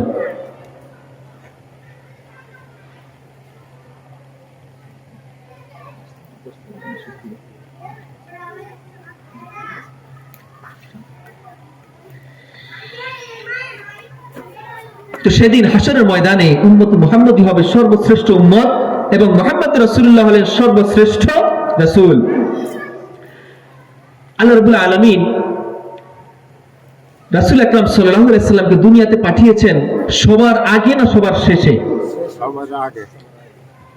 মানে সমস্ত নবীদের আগে না সমস্ত নবীদের পরে পাঠিয়েছেন? সমস্ত নবীদের পরে। তিনি হলেন, আমরা যদি সমস্ত নবীদেরকে ভাই ধরি, আদম আলাইহিস সালামকে বাদে, আদম আলাইহিস সালাম তো আমাদের বাবা, আর সকলকে যদি ভাই ধরি, তাহলে সমস্ত ভাইদের মধ্যে সব থেকে ছোট ভাই কে? মুহাম্মদুর রাসূলুল্লাহ সাল্লাল্লাহু আলাইহি ওয়াসাল্লাম। ইংরেজিতে বলে জুনিয়র। জুনিয়র আর সিনিয়র। সিনিয়র হলে যিনি বয়সে বড়, আর জুনিয়র হলেন যিনি বয়সে ছোট। আমাদের সমাজে অনেকেই আছে আমাদের থেকে বয়সে ছোট, কিন্তু তার মর্যাদা অনেক বেশি, আছে না? বয়স হইলেই যে মর্যাদা পায় বিষয়টা এরকম না, তারপরও যার বয়স বেশি তার মর্যাদা অন্যরকম। আল্লাহ রাসূল বলেছেন, মাল্লাম ইয়ারহাম সগীরানা ওয়া লাম ইউক্কির কাবীরানা ফালাইসা মিন্না, যে ব্যক্তি ছোটকে সম্মান স্নেহ করলো না আর বড়দেরকে সম্মান করলো না, সে আমার উম্মতের অন্তর্ভুক্ত না। নাউযুবিল্লাহ। ছোটদেরকে স্নেহ করতে হবে, ছোটদেরকে সালাম দিতে হবে, রাসূলের সুন্নাহ। রাসূল ছোট বড় কাউকে বিচার করতেন না, যাকেই দেখতেন তাকেই সালাম দিতেন।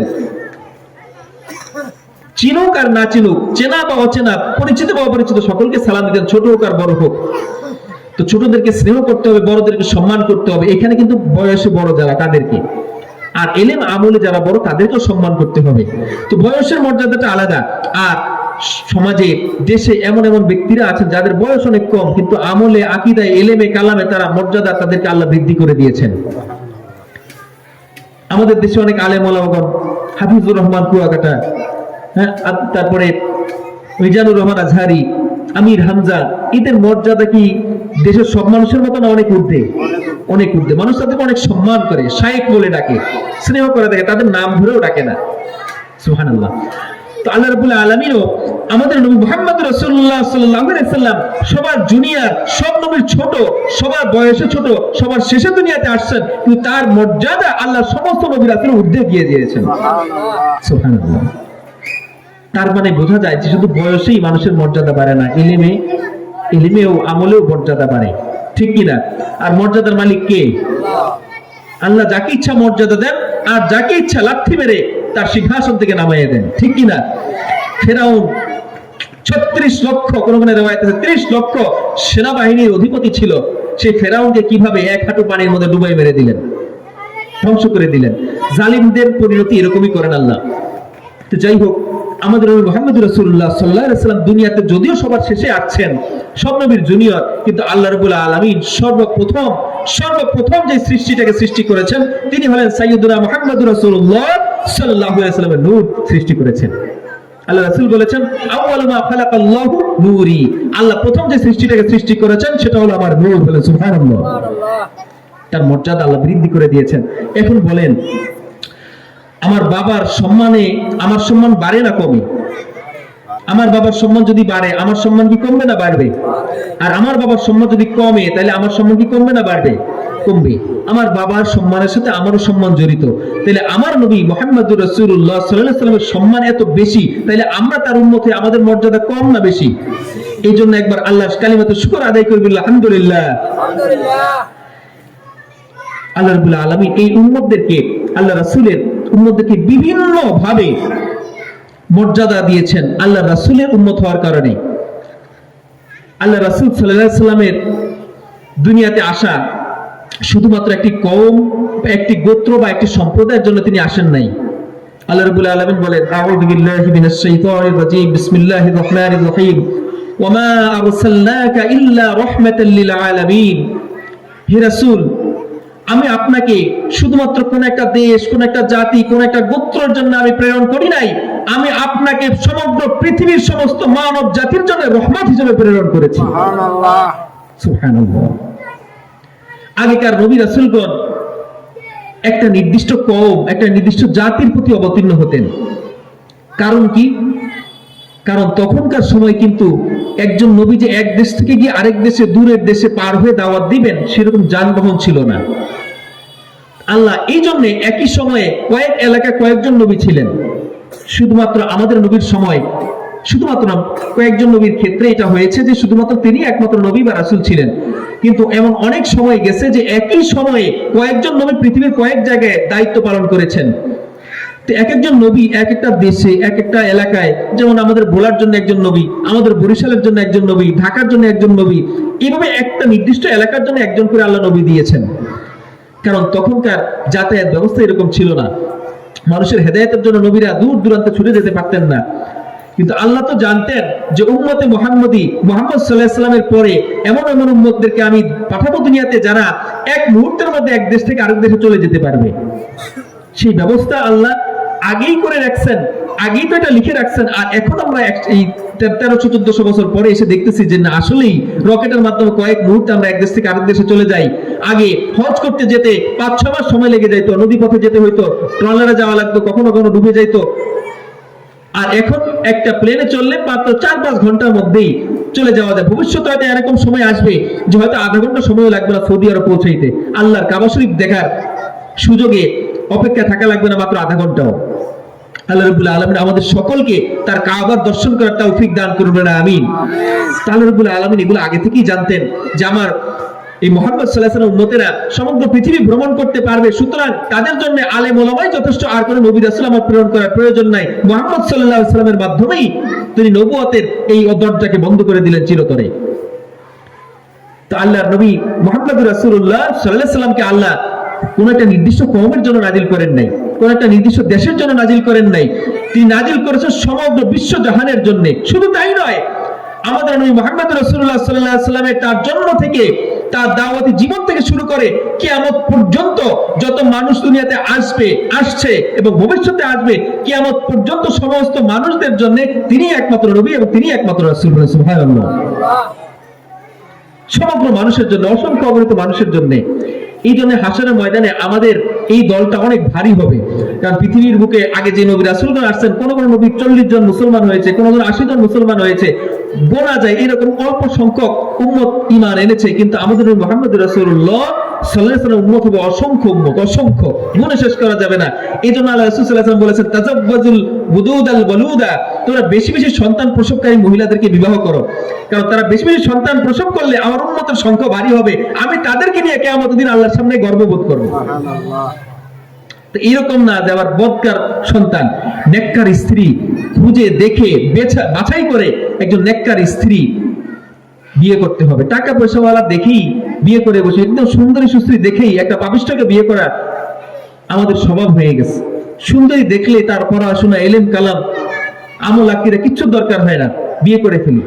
আমাদের দেখতে হবে তার বংশ কেমন, তার বাবা মার আচরণ কেমন। অনেক সময় হয় মেয়েটা ভালো, তার বাবা মা খারাপ, তো এই মেয়ের গর্ভে ওই জেনেটিক সমস্যার কারণে, জেনেটিক একটা বংশের মধ্যে একটা সমস্যা থাকলে এটা সায়েন্সের ভাষায় বলে জেনেটিক ইঞ্জিনিয়ারিং আছে, একটা সাবজেক্টও আছে জিন তত্ত্ব।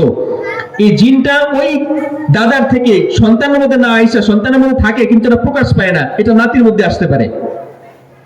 একবার এক সাহাবী আল্লাহ রাসূলের কাছে আসছে, আয়েশা বলছে, ইয়া রাসূলুল্লাহ, না এক মহিলা সাহাবী আসছে, আয়েশা বলছে, ইয়া রাসূলুল্লাহ, আমার স্বামী আমার সন্তান হওয়ার পরে সে এটাকে নিজের সন্তান বলে স্বীকার করছে না। আল্লাহ রাসূল সাল্লাল্লাহু আলাইহি ওয়াসাল্লাম ওই পুরুষটাকে ডাকলেন, সাহাবীকে ডাকলেন, ডেকে বললেন, কি ব্যাপার, তোমার স্ত্রীর গর্ভে সন্তান আসছে, তুমি তাকে সন্তান বলে স্বীকার করো না, কারণ কি? তো সাহাবী বলল, ইয়া রাসূলুল্লাহ, দেখেন আমার সন্তানের রং কেমন কালো, আমি তো কালো না, তাহলে এই সন্তান কোথা থেকে আসলো? নিশ্চয়ই আমার স্ত্রী কোন কালো পুরুষের সাথে জিনা করেছে, তার ফল হিসেবে একটা কালো সন্তান আসছে। তখন রাসূলুল্লাহ সাল্লাল্লাহু আলাইহি ওয়াসাল্লাম মুস্কি হেসে বললেন, আচ্ছা তোমার উটের পাল আছে কিনা? সে বলল, আছে ইয়া রাসূলুল্লাহ। বলছে, ঘোড়ার পাল আছে কিনা? বলছে, আছে ইয়া রাসূলুল্লাহ। তো বলছে, ঘোড়ার পালের মধ্যে এমন কোন ঘোড়ার বাচ্চা আছে নাকি যেটা পায়ের দিকে সাদা? বলছে, আছে ইয়া রাসূলুল্লাহ, এমন অনেকগুলো ঘোড়া আছে। বলছে, কোন উটের ঘোড়ার বাচ্চা আছে কিনা যার কপালের দিকে সাদা? বলছে, আছে ইয়া রাসূলুল্লাহ। বলছে, যে ঘোড়ার থেকে সে জন্ম নিছে তারও কি কপালে সাদা আছে কিনা? বলছে, না ইয়া রাসূলুল্লাহ, এরকম অনেক ঘোড়া আছে যেগুলোর কপালে সাদা নাই কিন্তু সন্তানের কপালটা সাদা হয়েছে। তো রাসূল সাল্লাল্লাহু আলাইহি ওয়াসাল্লাম বললেন, তাইলে এটা কিভাবে বললা তুমি? ওইটা কিভাবে জন্ম নিল? যার কপালে সাদা নাই তার থেকে, তার গর্ভ থেকে সাদা উট কিংবা সাদা ঘোড়া কিভাবে বের হলো? রাসূল বললেন যে পূর্ব বংশের মধ্যে এটা থাকতে পারে, তার দাদা বা তার আগে তার কোনো পূর্বপুরুষ বা কোনো পূর্বের কোনো ঘোড়ার মধ্যে এই দৃশ্যটা ছিল, সেটাই বংশানুক্রমে জেনেটিক ভাবে চলে আসছে এবং এই নাতির মধ্যে সেটা আসছে। তো মানুষের এটা ওই রকম। আল্লাহ রাসূল ছিলেন একজন, মানে আল্লাহ রাসূলকে আল্লাহ দুনিয়ার এমন কোনো জ্ঞান ছিল না যেটা আল্লাহ রাসূলকে দেন নাই। সর্বক্ষেত্রে, যুদ্ধের ক্ষেত্রে, রাষ্ট্রনীতির ক্ষেত্রে, পররাষ্ট্রনীতির ক্ষেত্রে, রাজনৈতিক ক্ষেত্রে, সামাজিক ক্ষেত্রে, ব্যক্তিগত, পারিবারিক সমস্ত ক্ষেত্রেই রাসূলের পদচারণা ছিল। এই জন্য আল্লাহ রাব্বুল আলামিন বলেছেন, লাকাদ কানা লাকুম ফি রাসূলিল্লাহি উসওয়াতুন হাসানা, আমার রাসূলের মধ্যে তোমাদের জন্য রয়েছে সর্বশ্রেষ্ঠ শিক্ষা, সর্বশ্রেষ্ঠ আদর্শ। বলে সুবহানাল্লাহ। আমরা আদর্শ মানি বিল ক্লিনটনের, আমরা আদর্শ মানি লেনিনের, আমরা আদর্শ ফলো করি শেখ মুজিবের, আমরা আদর্শ ফলো করি জিয়াউর রহমানের, কিন্তু প্রকৃত আদর্শ, সাকসেস আদর্শ, সফল আদর্শ কার? সাইয়্যিদুনা মুহাম্মদুর রাসূলুল্লাহ সাল্লাল্লাহু আলাইহি ওয়াসাল্লাম। আল্লাহ আমাদেরকে আল্লাহ এবং তার রাসূলের রঙে রঙিন হওয়ার তৌফিক দান করুন, আমিন। তো আমাদের মধ্যে আমাদের দেখা যায় যে স্ত্রীকে আমি বিবাহ করলাম, এই স্ত্রীটা খুব ভালো, কিন্তু তার পূর্বের বংশের মধ্যে তার দাদা বা চাচা বা তারপর পূর্বপুরুষের মধ্যে কেউ চোর ছিল, কিন্তু আমার স্ত্রীটা চোর না, কিন্তু এই ঘরে তার চুরির একটা জিন তার মধ্যে রয়ে গেছে, এই জিনটা তার মধ্যে প্রকাশ পায় নাই। পরবর্তীতে তার ঘরে যে সন্তান আসলো, এই সন্তানের মধ্যে জিনটা চলে আসে বংশানুক্রমে, আসার পর দেখা যায় এর মধ্যে এটা প্রকাশ হয়ে গেছে।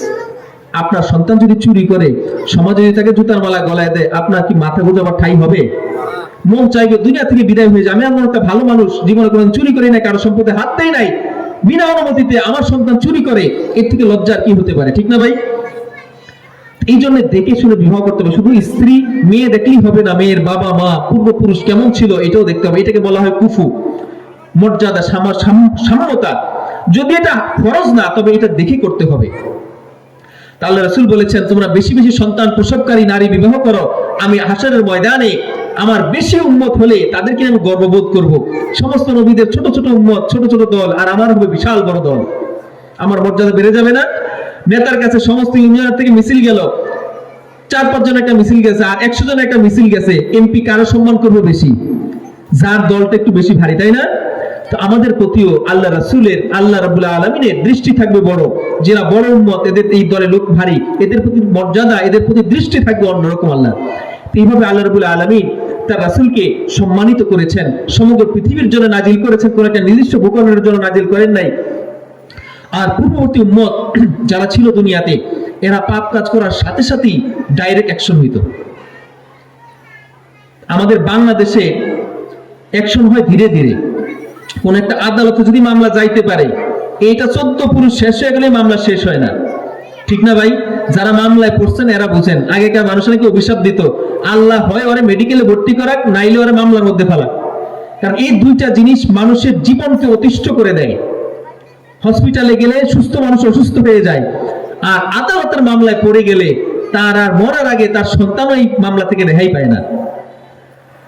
তো আল্লাহ রাব্বুল আলামিন পূর্ববর্তী যত নবী রাসূল আসছেন, সমস্ত নবী রাসূলদের উম্মতেরা যখনই পাপ কাজ করছে, সাথে সাথে তাদেরকে ধ্বংস করে দিয়েছেন, ডাইরেক্ট অ্যাকশন করছেন। কিন্তু আমাদের হাবিব আল্লাহ রাসূল, আল্লাহ রাব্বুল আলামিনের হাবিব সাইয়্যিদুনা মুহাম্মদুর রাসূলুল্লাহ সাল্লাল্লাহু আলাইহি ওয়াসাল্লামের উম্মতদেরকে আল্লাহ ওয়াদা করেছেন যে আপনার উম্মতেরা যতই পাপ কাজ করুক, আমি তাদেরকে পৃথিবী থেকে নিশ্চিহ্ন করে দেব না। আমি তাদেরকে পরীক্ষা নিরীক্ষা করব, তাদেরকে ওয়ার্নিং দেব। আল্লাহ রাব্বুল আলামিন আমাদেরকে বলছেন, ওয়ালানুযীকান্নাহুম মিনাল আযাবিল আদনা দুনা আযাবিল আকবার লাআল্লাহুম ইয়ারজিউন। আমি মানুষকে বড় আযাব দিয়ে ধ্বংস করার আগে ছোট ছোট আযাব দিয়ে উম্মতে মুহাম্মাদীকে ওয়ার্নিং দেব। আমাদের মাদ্রাসায় বা প্রতিষ্ঠানে ওয়ার্নিং দেওয়া হয়, 10টায় ক্লাস হলে 15 মিনিট আগে একটা ওয়ার্নিং দেওয়া হয়। এটার মানে হলো, তোমরা বাইরে যারা অগোছালো আসো, তোমরা সবাই ক্লাসে চলে আসো। 10-15 মিনিট পরে স্যার ক্লাসে ঢুকবেন, উস্তাদ ক্লাসে ঢুকবেন।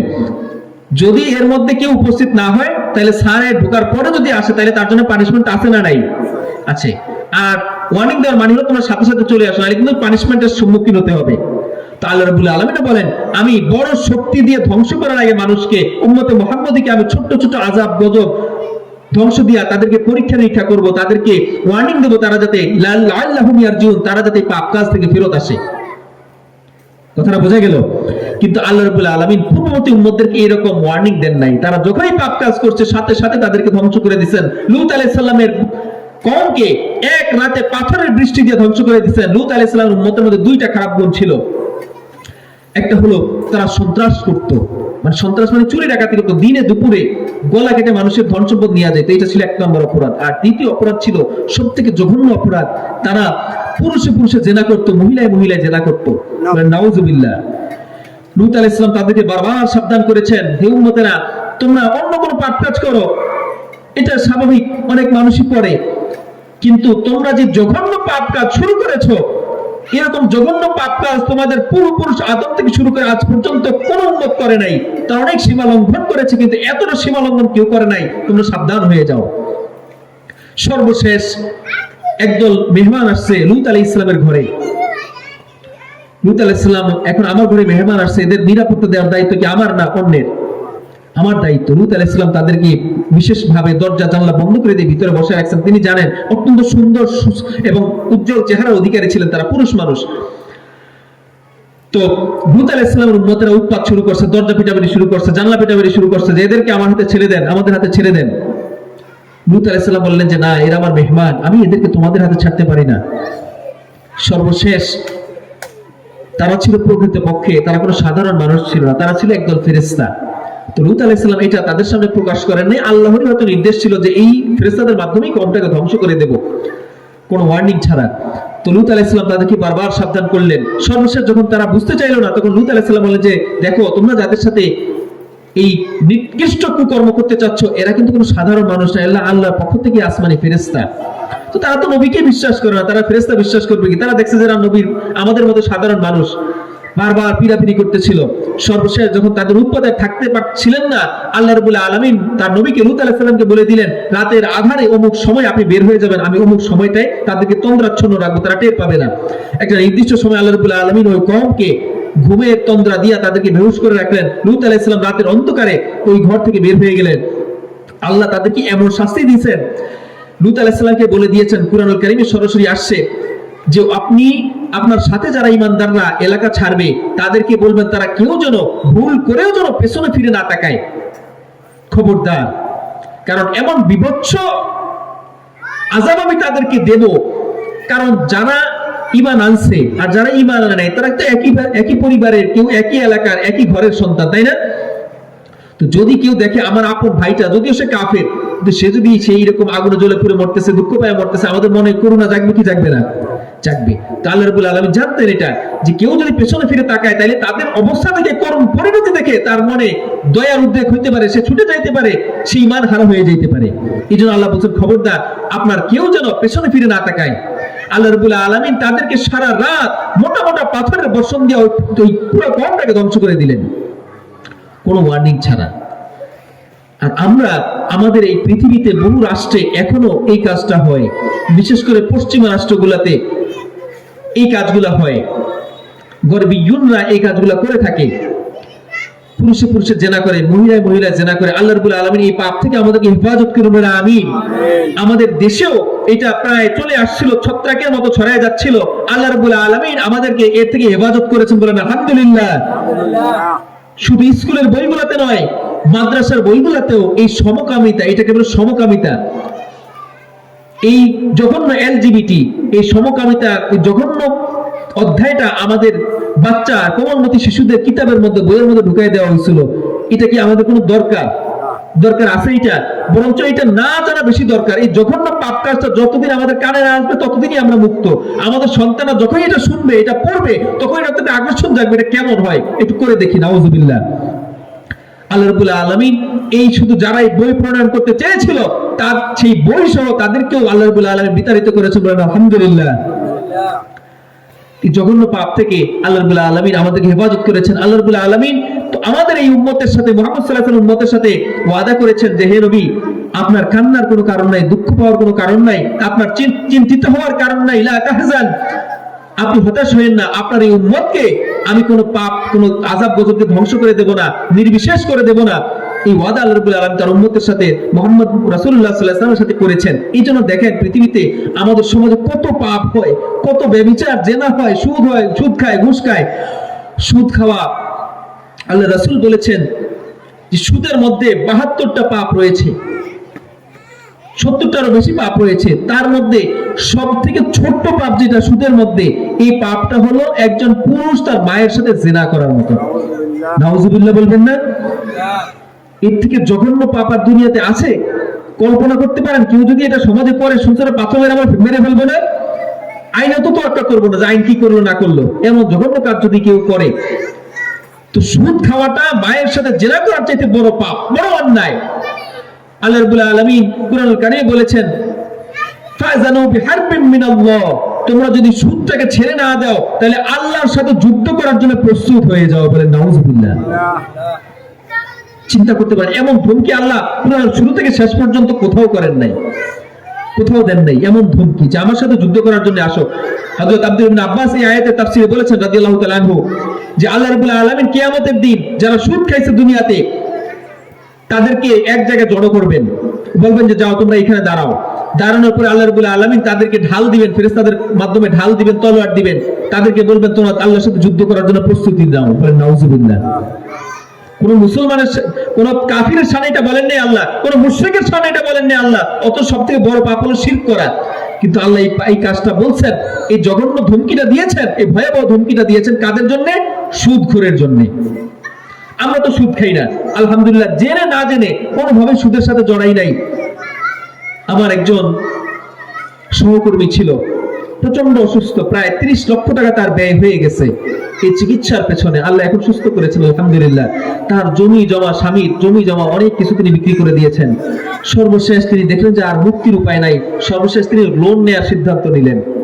চাকরির চেক দিয়ে, আমরা যারা চাকরিজীবী আছি আমাদেরকে চেক দেওয়া হয়, চেক বিক্রি করে আমরা 30-40 লক্ষ টাকা লোন নিতে পারি। এই লোন নিয়ে বাড়ি ঘর করে অনেকে, নাউজুবিল্লাহ।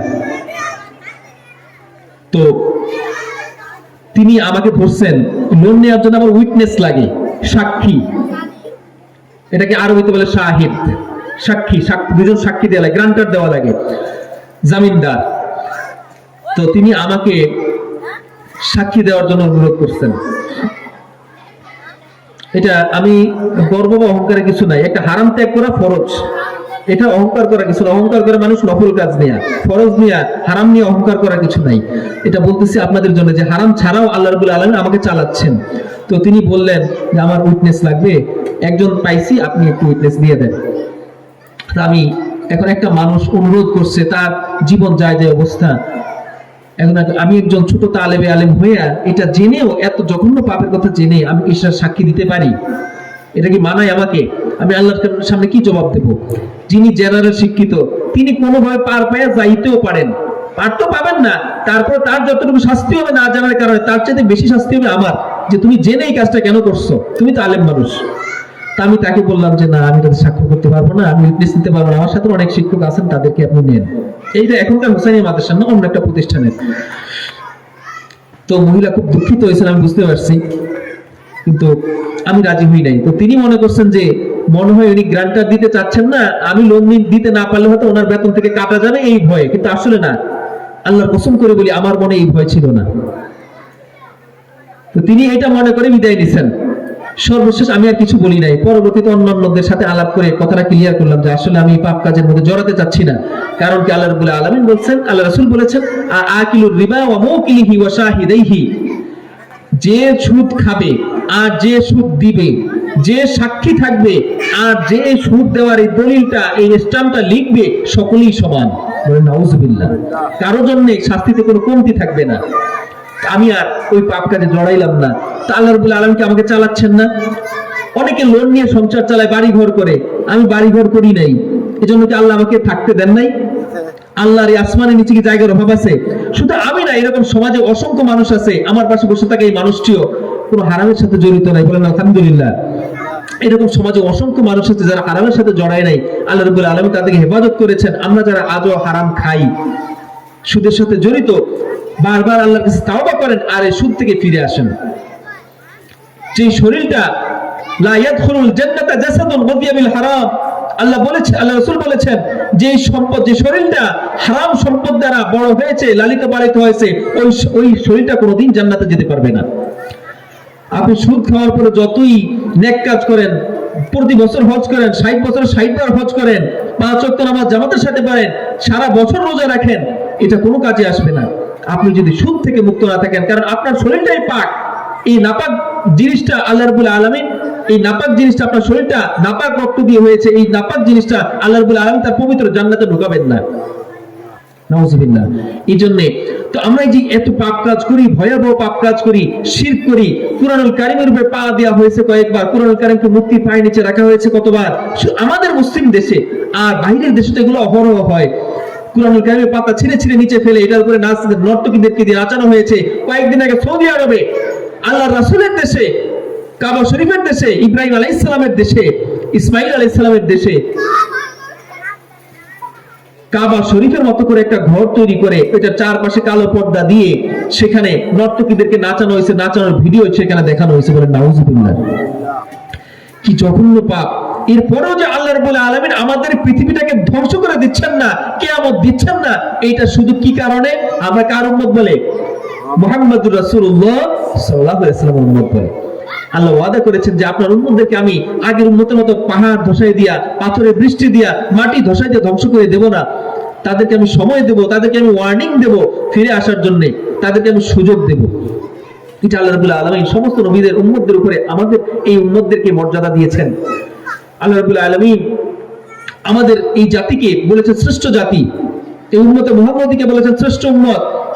আল্লাহ রাব্বুল আলামিন কালামে পাকে বলেছেন কুনতুম খায়রা উম্মাতিন উখরিজাত লিন-নাস তা'মুরুনা বিল মা'রুফ ওয়া তানহাউনা 'আনিল মুনকার। আল্লাহ রাব্বুল আলামিন বলেন কুনতুম খায়রা উম্মাতিন, তোমরা হলে শ্রেষ্ঠ উম্মত। বলেন আলহামদুলিল্লাহ, আরো জোরে বলি আলহামদুলিল্লাহ। আল্লাহ আমাদের শানে বলেছেন কুনতুম খায়রা উম্মাতিন, তোমরা হলে শ্রেষ্ঠ উম্মত। উখরিজাত লিন-নাস, কিভাবে শ্রেষ্ঠ হইছো? একটা তো কারণ আছে।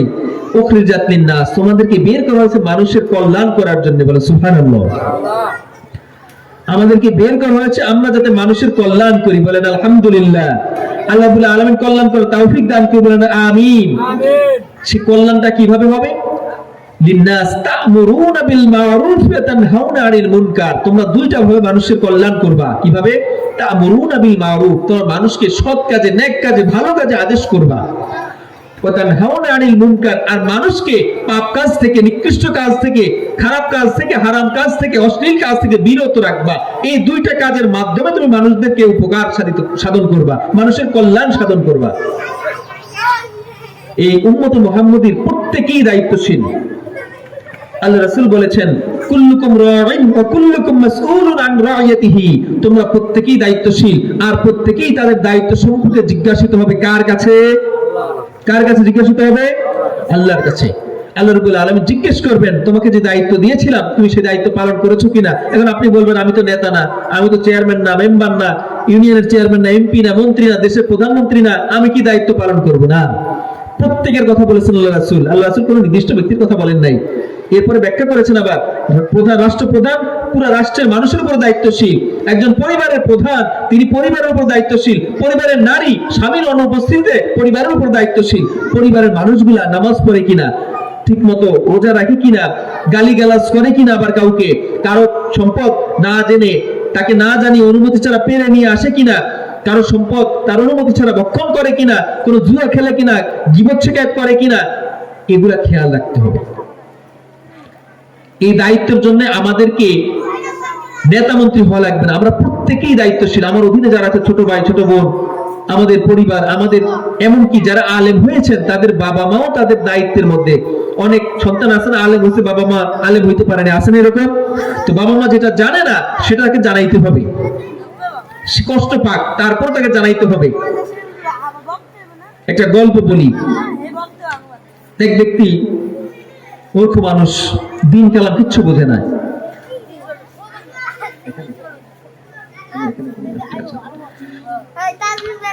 তো সে লোক তার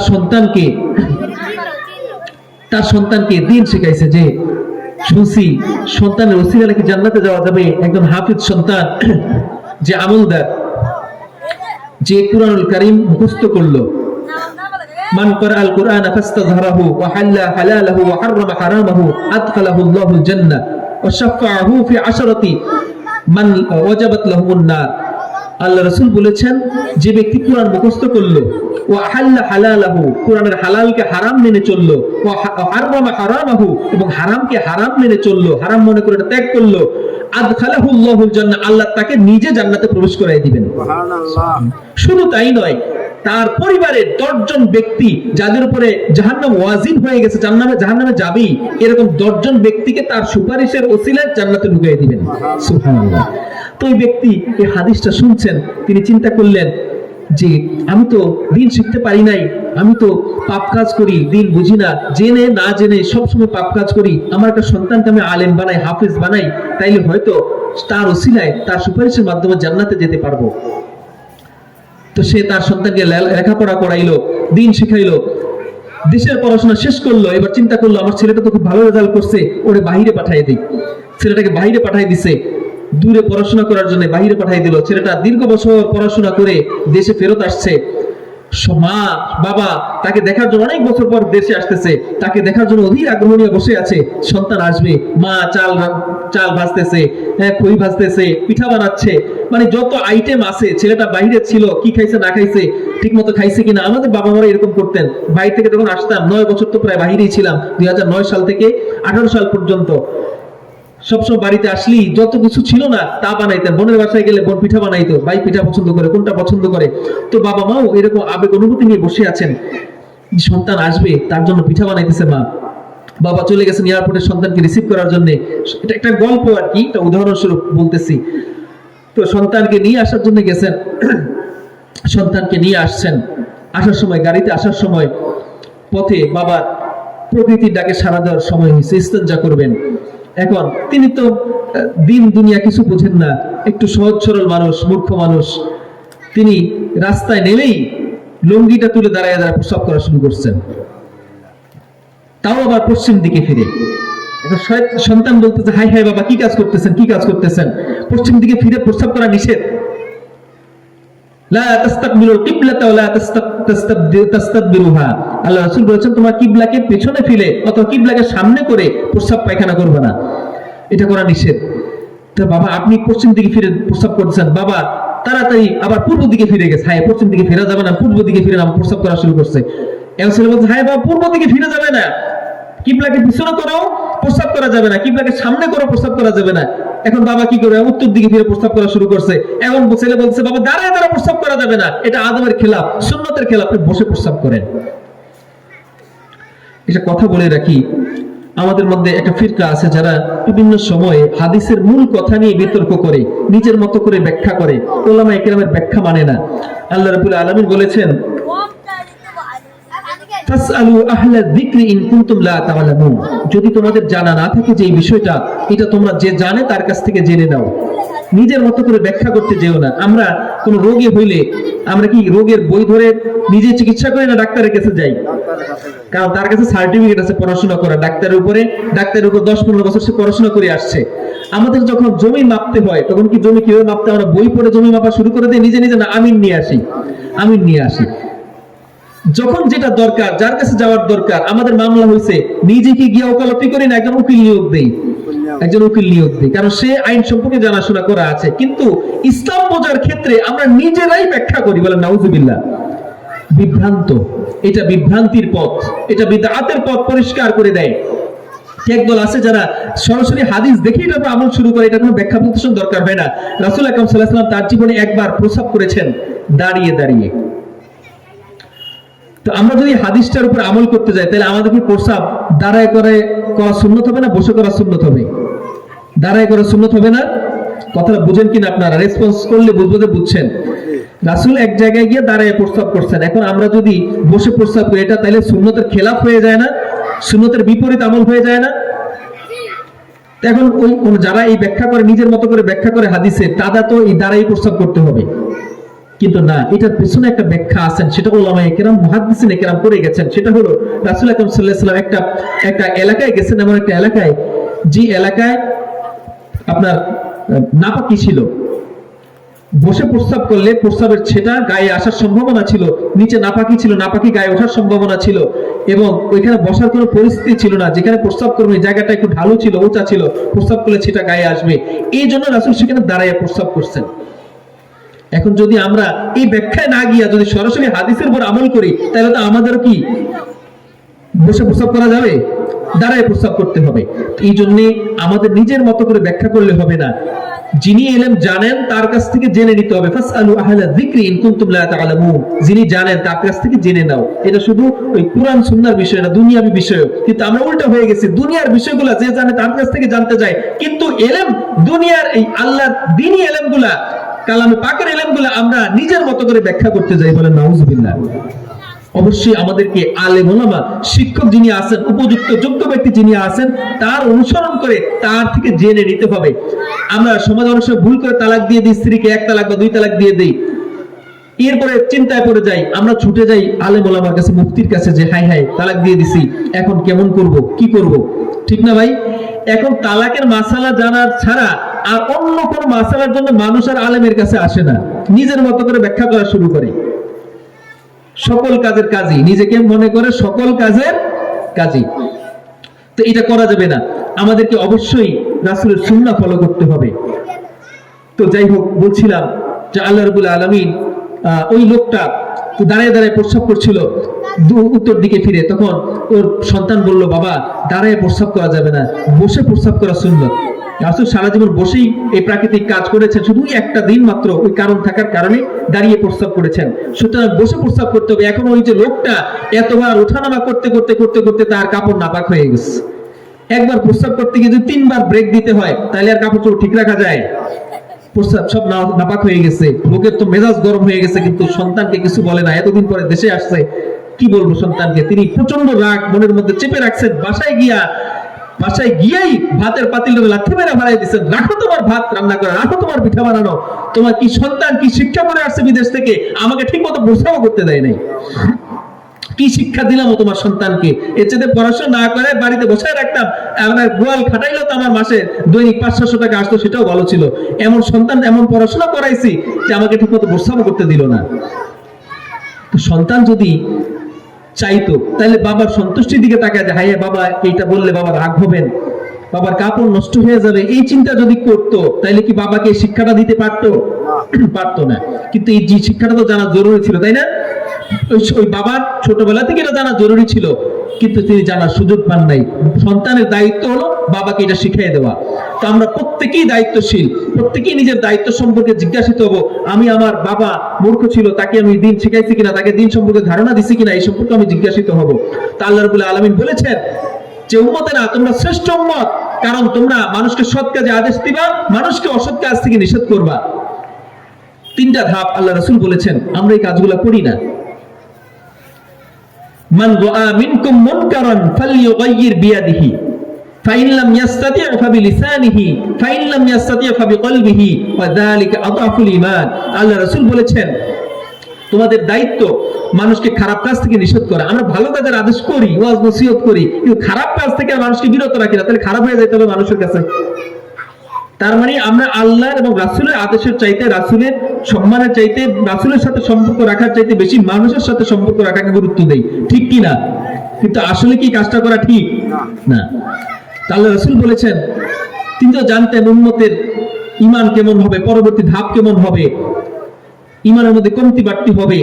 তিনি বলেছেন, মান রাআ মিনকুম মুনকারান, তোমাদের মধ্যে যে ব্যক্তি খারাপ কাজ হতে দেখবে, ফালইয়ুগাইয়ির বিয়াদিহি, সে যেন তার হাত দ্বারা এটাকে প্রতিহত করে, হাত দ্বারা ঠেকায়। মনে করেন আপনার ছেলে একটা পাপ করছে, অপরাধ করছে, আপনি তাকে থাপ্পড় চড় দিলেন, তাকে ধাক্কা দিয়ে সেখান থেকে নিয়ে আসলেন, সিনেমা দেখতেছে বাজারে দাঁড়িয়ে দাঁড়িয়ে, তাকে টেনে নিয়ে আসলেন, এটা দেখা হারাম, তাকে ওয়াজ নসিহত করলেন, থাপ্পড়ও দিলেন।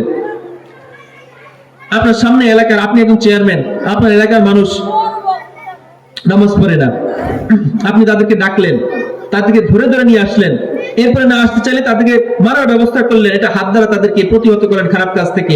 সুদ খাচ্ছে, ঘুষ খাচ্ছে, তাদেরকে এটা থেকে বিরত রাখলেন। কিন্তু আপনি যদি এলাকার সাধারণ একজন মানুষ হন, তাইলে কি আর থাপ্পড় চড় দিতে পারবেন? আপনার সামনে আপনার চেয়ারম্যান ঘুষ খায়, সুদ খায়, ঘুষ খাইয়া অবিচার কুবিচার করে, অত্যাচার করে, আপনি কি তার থাপ্পড় চড় দিতে পারবেন? দিলে তো ওই চেয়ারম্যানের যারা আছে সঙ্গীর সাথে চেলাচামুন্ডা, এরা তো আপনার ধরে মারবে, ঠিক না ভাই? এই জন্য আল্লাহ রাসূল পরবর্তী ধাপ বলছেন, মান লাম ইস্তাতি' ফাবিলিসানিহি, যদি তোমরা হাত দ্বারা প্রতিহত করতে না পারো, তাইলে তোমরা মুখ দ্বারা প্রতিহত করবা, ওয়াজ নসিহতের মাধ্যমে, মিষ্টি মিষ্টি কথার মাধ্যমে। উদউ ইলা সাবিলি রাব্বিকা বিল হিকমাতি ওয়াল মাউইযাতিল হাসানাহ, মানুষকে হিকমত, প্রজ্ঞা এবং ভালোবাসা, ওয়াজ নসিহত, সুন্দর সুন্দর কথার মাধ্যমে দাওয়াত দিবা। যেহেতু সে চেয়ারম্যান, তোমার বাবা মা, তোমার মুরব্বি, তার সাথে বেয়াদবি করার সুযোগ নাই, হাত দিয়ে তার গায়ে হাত দেওয়ার সুযোগ নাই, তুমি তাকে মুখে ওয়াজ নসিহত করো, এটা করা ঠিক না। ভাই এটা ছেড়ে দেন, আপনি নেশায় চলে গেছেন, এই নেশার মধ্যে ঢুকে গেছেন, আস্তে আস্তে ছেড়ে দেন। আপনি মদ খান, এটা ছেড়ে দেন, আস্তে আস্তে এটা থেকে চলে আসেন। আমি জুয়া খেলেন, বুঝি এটা আপনার নেশা হয়ে গেছে, এটা থেকে চলে আসেন, আস্তে আস্তে ছেড়ে দেন, কমায় দেন, কমতে কমতে আস্তে আস্তে কমে যাবে, ত্যাগ করতে পারবেন। এইভাবে মুখের মাধ্যমে ওয়াজ নসিহত করতে হবে। ফাইন লাম ইস্তাতি' ফাবিকলবিহি, এরপর আল্লাহ রাসূল বলেছেন, আর যদি মুখে ওয়াজ করতে সক্ষম না হয়, যে লোকটা অপরাধ করছে সে লোকটা এমন ভয়াবহ দুরদর্শ, আপনি যদি তার মুখে কিছু বলতে যান, আপনার কথা শোনার আগে আপনার গালে হাত দিবে, এরকম যদি হয়, তাহলে তার সেখানে ওয়াজও করতে পারবেন না। তাহলে কি করতে হবে? তাহলে অন্তর দিয়ে ওই পাপ কাজটাকে ঘৃণা করতে হবে, ওই মানুষটাকে এড়ায় চলতে হবে। কিন্তু আপনিও যদি সেই মানুষের সাথে গিয়ে বসেন, তাইলে আর আপনি ওই আতাফুল ঈমান, সবথেকে দুর্বল ঈমানদার যে, সেটাও থাকলেন না। আল্লাহ রাসূল বলেন, হাত দিয়েও ঠেকাইতে পারলো না, মুখ দিয়েও ঠেকাইতে পারলো না, এখন অন্তর দিয়ে যে ব্যক্তি ঘৃণা করে তার ঈমানটা হলো সবথেকে দুর্বল ঈমান।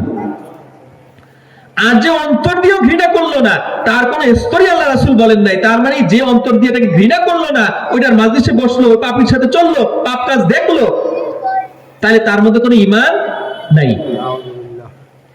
আপনি গান হইতেছে, আপনি নিজে গান বাদ্য বাজনা টাকা পয়সা দেন নাই, ডেক সেট কিনেন নাই, কিন্তু একজন গান শুনতেছে, তার পাশে গিয়ে গলা হাত দিয়ে বসছেন। হিন্দুরা পূজা করে, পূজা হচ্ছে, আপনি নিজে পূজা করেন না, আপনি এক আল্লাহকে বিশ্বাস করেন, নামাজও পড়েন, রোজাও রাখেন, এক আল্লাহকে বিশ্বাস করেন, পূজা হচ্ছে, আপনি সেখানে গিয়ে দাঁড়ায় দাঁড়ায় পূজা দেখলেন, স্বাদ অনুভব করলেন, আরে গান হইতেছে, খুব মজা লাগছে, কেমনে পূজা করে, কিরকম রংচং দিয়া তারা, রংভং দিয়া তারা মজা করতেছে, এটা দেখে খুব মজা পাইলেন, তাহলে বোঝা গেল আপনার মাঝে ঈমান নাই। আল্লাহ রাব্বুল আলামিন আমাদেরকে এমন পাপ কাজ থেকে হেফাজত করুন, আমিন। আল্লাহ রাসূল বলেছেন, আল্লাহ রাব্বুল আলামিন বলেছেন, তোমরা শ্রেষ্ঠ উম্মত, কারণ তোমরা মানুষকে নেক কাজের দিকে ডাকবা আর বদ কাজ থেকে মানুষকে বিরত রাখবা, এই কারণে আমি তোমাদেরকে উম্মতে মুহাম্মদীকে শ্রেষ্ঠ উম্মত হিসেবে কবুল করেছি। বলেন আলহামদুলিল্লাহ। এরপরে আল্লাহ রাব্বুল আলামিন উম্মতে মুহাম্মদীকে কয়েকটি জিনিস দিয়েছেন, যে জিনিসগুলো আর পৃথিবীর যত নবী রাসূল আসছে দুনিয়াতে 2,23,999 জন, এদের কাউকে এই মর্যাদা আল্লাহ দেন নাই। এই বোনাসটা, এই উপহারটা, এই হাদিয়াটা আল্লাহ আর কোন নবী রাসূলকে দেন নাই। যেটা দিয়েছেন সেটা হলো আমাদের নবীকে, সেটা হলো আল্লাহ রাব্বুল আলামিন বলেছেন, আউযু বিল্লাহি মিনাশ শাইতানির রাজীম, বিসমিল্লাহির রহমানির রহিম, ইন্না আ'তাইনাকাল কাউসার ফাসাল্লি লিরাব্বিকা ওয়ানহার ইন্না শানিআকা হুয়াল আবতার। আল্লাহ রাব্বুল আলামিনের রাসূলের সন্তান, সর্বশেষ সন্তান যখন দুনিয়া থেকে চলে গেল শৈশবেই, আল্লাহ রাসূলের 3 ছেলে 4 মেয়ে ছিল, 3 ছেলেই শৈশবেই মারা গেছে, কেউই বড় হইতে দেন নাই আল্লাহ। এটার একটা কারণ, কিছু হিকমত মুফাসসিররা বলছেন, এটা বলতে গেলে সময় চলে যাবে অনেক। তো তারা চলে যাওয়ার পরে মক্কার কাফিররা, বিশেষ করে আবু জেহেল, তারা বলা শুরু করলো মুহাম্মদ সাল্লাল্লাহু আলাইহি সাল্লামকে আবতার। বলেন নাউজুবিল্লাহ, আরো জোরে বলেন নাউজুবিল্লাহ। আবতার মানে হলো লেজ কাটা। যে শিয়ালের লেজ কাটা গেছে, যে কুকুরের লেজ কাটা গেছে, এটাকে বলা হয় আবতার, লেজহীন, লেজ কাটা। রাসূলুল্লাহ সাল্লাল্লাহু আলাইহি ওয়াসাল্লামের সর্বশেষ সন্তান যখন দুনিয়া থেকে চলে গেল, তখন কাফিররা বলতে শুরু করলো, মুহাম্মদ লেজ কাটা হয়ে গেছে। নাউজুবিল্লাহ। মনে দুঃখ লাগে না? একটু নাউজুবিল্লাহ জোরে বলা যায় না? নাউজুবিল্লাহ। প্রিয় হাবিবকে বলতো লেজ কাটা, যে আপনার, তার বংশ নির্বংশ হয়ে গেছে। আল্লাহ রাব্বুল আলামিন রাসূল প্রচন্ড দুঃখ পাইছেন, প্রচন্ড কষ্ট পাইছেন। কিছু কিছু কাফিরদের সমস্ত আচরণে রাসূল ধৈর্য ধারণ করেছেন, কিন্তু কিছু কিছু কথা রাসূলকে এত ব্যথিত করেছে, তার মধ্যে একটা ছিল এইটা। রাসূলকে যখন তার সন্তান তো চলে গেছে, এমনিতেই কষ্টের মধ্যে আছেন, 3টা সন্তান ছিল, 3টা চলে গেছে দুনিয়া থেকে, মানে আল্লাহ রাব্বুল আলামিন তার রাসূলকে পরীক্ষা করতে করতে করতে করতে পাথর বানিয়ে ফেলছেন, যাতে আর মানুষের দুঃখ কষ্ট যাতে তার অন্তরকে আঁচ করতে না পারে। আমরা স্বর্ণ যত জ্বালাই, স্বর্ণ ক্ষতিগ্রস্ত হয় না, স্বর্ণ খাঁটি হয়, খাঁটি হয়। তা আল্লাহ রাসূলকে আল্লাহ রাব্বুল আলামিন পরীক্ষা করতে করতে করতে করতে একেবারে অঙ্গার করে ফেলছেন, একদম কঠিন করে ফেলছেন, যাতে তিনি তার কোনো কষ্ট, দুনিয়ার কোনো কষ্ট যাতে তার কাছে কষ্ট মনে না হয়। কিন্তু এই বিষয়টা তাকে একটু ব্যথিত করছে। করার পরে আল্লাহ রাব্বুল আলামিন তার জন্য একটা উপহার পাঠালেন জিবরাইল আলাইহিস সালামের মাধ্যমে। বলেন আলহামদুলিল্লাহ। উপহারটা হলো সূরাতুল কাউসার। এটার মধ্যে এমন একটা হাউস সম্পর্কে আল্লাহ রাব্বুল আলামিন উপহার দিয়েছেন, ঘোষণা দিয়েছেন, যেটা অন্য কোন নবীকে আল্লাহ রাব্বুল আলামিন দেন নাই। এটা দুনিয়াতে না, এটা হলো আখিরাতের জন্য বরাদ্দ। আমরা একটু জিকির করতে পারি কিনা? আল্লাহ রাব্বুল আলামিন বলেন, ফাযাক্কির ইন্না যিকরা তানফাউল মুমিনিন। না, জিকির করো, জিকিরের মাধ্যমে মানুষের কলব পরিষ্কার হয়, কলব পরিতৃপ্ত হয়। লা ইলাহা ইল্লাল্লাহ, লা ইলাহা ইল্লাল্লাহ, লা ইলাহা ইল্লাল্লাহ, লা ইলাহা ইল্লাল্লাহ, লা ইলাহা ইল্লাল্লাহ, লা ইলাহা ইল্লাল্লাহ, লা ইলাহা ইলাহা ইল্লাল্লাহু মুহাম্মাদুর রাসূলুল্লাহ লা ইলাহা ইল্লাল্লাহ লা ইলাহা ইল্লাল্লাহ লা ইলাহা ইল্লাল্লাহ লা ইলাহা ইল্লাল্লাহু মুহাম্মাদুর রাসূলুল্লাহ। তো সর্বশেষ আল্লাহ রাসূলের উপরে আল্লাহ রাব্বুল আলামিন জিবরাইলকে পাঠিয়ে দিলেন, হে জিবরাইল, আমিন যাও আমার রাসূলকে সুসংবাদ দিয়ে দাও যে তার দুঃখিত হওয়ার কিছু নাই, দুনিয়াতে তার এই সন্তান চলে গেছে, এর থেকে বহু কিছু তার জন্য আমি আখিরাতে বরাদ্দ রেখেছি। বলেন সুবহানাল্লাহ। সে অনেকগুলো বরাদ্দের মধ্যে থেকে তাকে জানিয়ে দাও তার জন্য রয়েছে হাউজে কাউসার। শুধু আমি তাকে নয়, আল্লাহ রাসূল সাল্লাল্লাহু আলাইহি ওয়াসাল্লাম তার জীবনের চাইতে উম্মতকে বেশি ভালোবাসতেন, এটার মধ্যে কোনো সন্দেহ নেই। এই জন্য নিজের কোন সুসংবাদের চাইতে আল্লাহ যখন তাকে তার উম্মতের সম্পর্কে সুসংবাদ দিতেন তখন আল্লাহ রাসূল বেশি খুশি হয়ে যাইতেন। তো এই জন্য আল্লাহ রাব্বুল আলামিন হাউজে কাউসারের ঘোষণাটা শুধু তার নবীর জন্য দেন নাই, যে আপনার উম্মতের জন্য হাসরের ময়দানে আমি আপনাকে সহ আপনার উম্মতের জন্য একটা হাউজে কাউসার বরাদ্দ রেখেছি। বলেন আলহামদুলিল্লাহ। আল্লাহ রাসূল এক হাদিসে বলছেন, এই হাউজে কাউসারের এত পরিমাণ পেয়ালা থাকবে, আকাশের তারকারাজি যেভাবে গুণে শেষ করা যায় না, এই হাউজে কাউসারের পেয়ালার সংখ্যা এরকম অসংখ্য অগণিত হবে, গুণে শেষ করা যাবে না। সুবহানাল্লাহ। আল্লাহ রাসূল সেদিন মেজবান হবেন হাসরের ময়দানে, 4 আঙ্গুল উপরে সূর্যের তাপে মাথার মগজগুলো টলমল করবে, টকবক করে ফুটতে থাকবে, কিন্তু মানুষের হায়াত শেষ হবে না, মৃত্যু হবে না, মানুষ অস্থির হয়ে যাবে, হাজার হাজার লক্ষ লক্ষ বছর চলে যাবে, আল্লাহ রাব্বুল আলামিন বিচার কার্য শুরু করবে না, মানুষ দাঁড়ায় থাকবে হাসরের ময়দানে বিচারের অপেক্ষায়। আমরা যারা কোর্টে হাজিরা দেই, কোর্টে মামলা আছে, তারা দেখছি কেমন দাঁড়ায় থাকি, ঘন্টার পর ঘন্টা দাঁড়ায় থাকা লাগে, এরপরে উকিল আসে, এরপরে আপনার জজ আসে, তারপরে একটা একটা মামলা ডাকতে থাকে, সর্বশেষ একটা মামলা ওঠে। অপেক্ষা প্রহর শেষ হয় না, কষ্ট হয়, অপেক্ষাটা অনেক কঠিন কাজ, সেটা যে কাজের জন্যই হোক অপেক্ষা করাটা খুব কঠিন। তো অপেক্ষা করতে করতে মানুষ বেদিশা হয়ে যাবে, ঘেমে নেই হাজার হাজার বছরের ঘাম, অস্থির হয়ে যাবে, ঘামের সমুদ্রে সাঁতার কাটতে থাকবে, তৃষ্ণা ছটফট করতে থাকবে। আমরা দেখি রোজা রাখলে প্রচন্ড রোদে যখন হাঁটি, শরীর ঘামায় গেলে পানির তৃষ্ণা বাড়ে না কমে? বাড়ে। প্রচন্ড তৃষ্ণায় গলা শুকিয়ে যায়, কারণ পানির থেকে শরীর ঘামের মাধ্যমে পানিটা বের হয়ে গেছে, যার ফলে শরীরে পানির ঘাটতি দেখা দেয়, কমতি দেখা দেয়, এই জন্য পানি খাওয়ার দরকার হয়, মানুষগুলা তৃষ্ণায় ছটফট করবে। তখন আমাদের নবী, অন্য কোনো নবীর জন্য এটা নাই, আমাদের নবী মুহাম্মদুর রাসূলুল্লাহ সাল্লাল্লাহু আলাইহি সাল্লাম হাউজে কাউসারের পাশে পেয়ালা হাতে নিয়ে মেজবান হয়ে দাঁড়ায় থাকবেন। বলেন সুবহানাল্লাহ। আমরা উম্মতে মুহাম্মদী দৌড়ে দৌড়ে যাবে পানি পান করার জন্য, ছুটে ছুটে যাবে, একবার যে সেখান থেকে পানি পান করবে আর লক্ষ লক্ষ বছর আর তার কোনোদিন পানির তৃষ্ণা লাগবে না। সুবহানাল্লাহ। মুহাম্মদ সাল্লাল্লাহু আলাইহি ওয়াসাল্লাম নিজে হাতে আমাদেরকে পানি পান করাবেন সেদিন। কিন্তু আগে বলছিলাম যে একদল মানুষ থাকবে, সকলে না, যাদেরকে ফেরেশতারা দূর দূর করে তাকায় দিবে, তারাই দিবে, আর মাঝখানে একটা দেওয়াল দাঁড়া করাই দিবে, আর যাতে তারা মুহাম্মদ সাল্লাল্লাহু আলাইহি ওয়াসাল্লামের কাছে না আসতে পারে, যারা নামাজ পড়ে নাই, রোজা রাখে নাই, বিদআত করেছে, শিরক করেছে, কুফরি করেছে, সুদ খেয়েছে, ঘুষ খেয়েছে, এদেরকে আল্লাহ রাসূলের কাছে ভিড়তেও দিবেন না। আল্লাহ রাব্বুল আলামিন উম্মতে মুহাম্মাদীর জন্য হাউজে কাউসার বরাদ্দ রাখছেন, যেটা আর কোন উম্মতের জন্য নাই।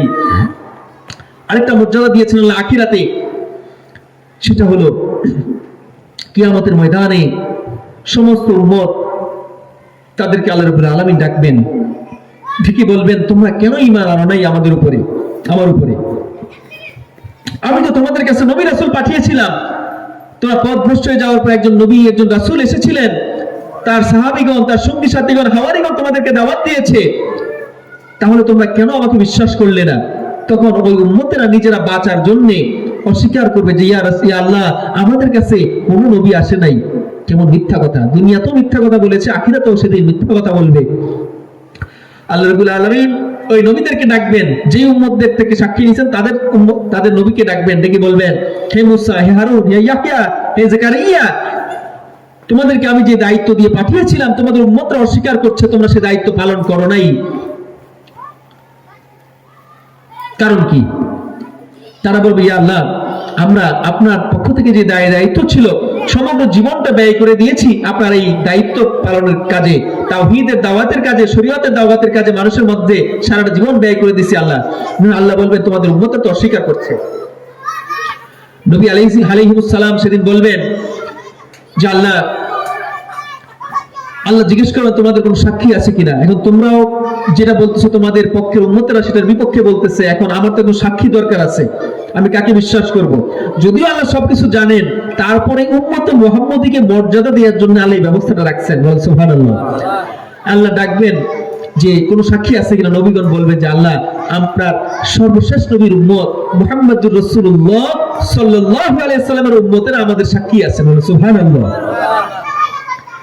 আল্লাহ উম্মতে মুহাম্মদীকে ডাকবেন, ডেকে বলবেন বলো তোমরা সাক্ষী দাও, তোমরা কি নবীদের পক্ষে সাক্ষী দিবা? বলো। এই উম্মতেরা বলতেছে তাদের কাছে নবী যায় নাই, নবী বলতেছে তিনি তাদের উম্মতদের কাছে দাওয়াত দিয়েছেন, এবার তোমরা বলো তারা কি আসলে দাওয়াত দিয়েছেন কিনা।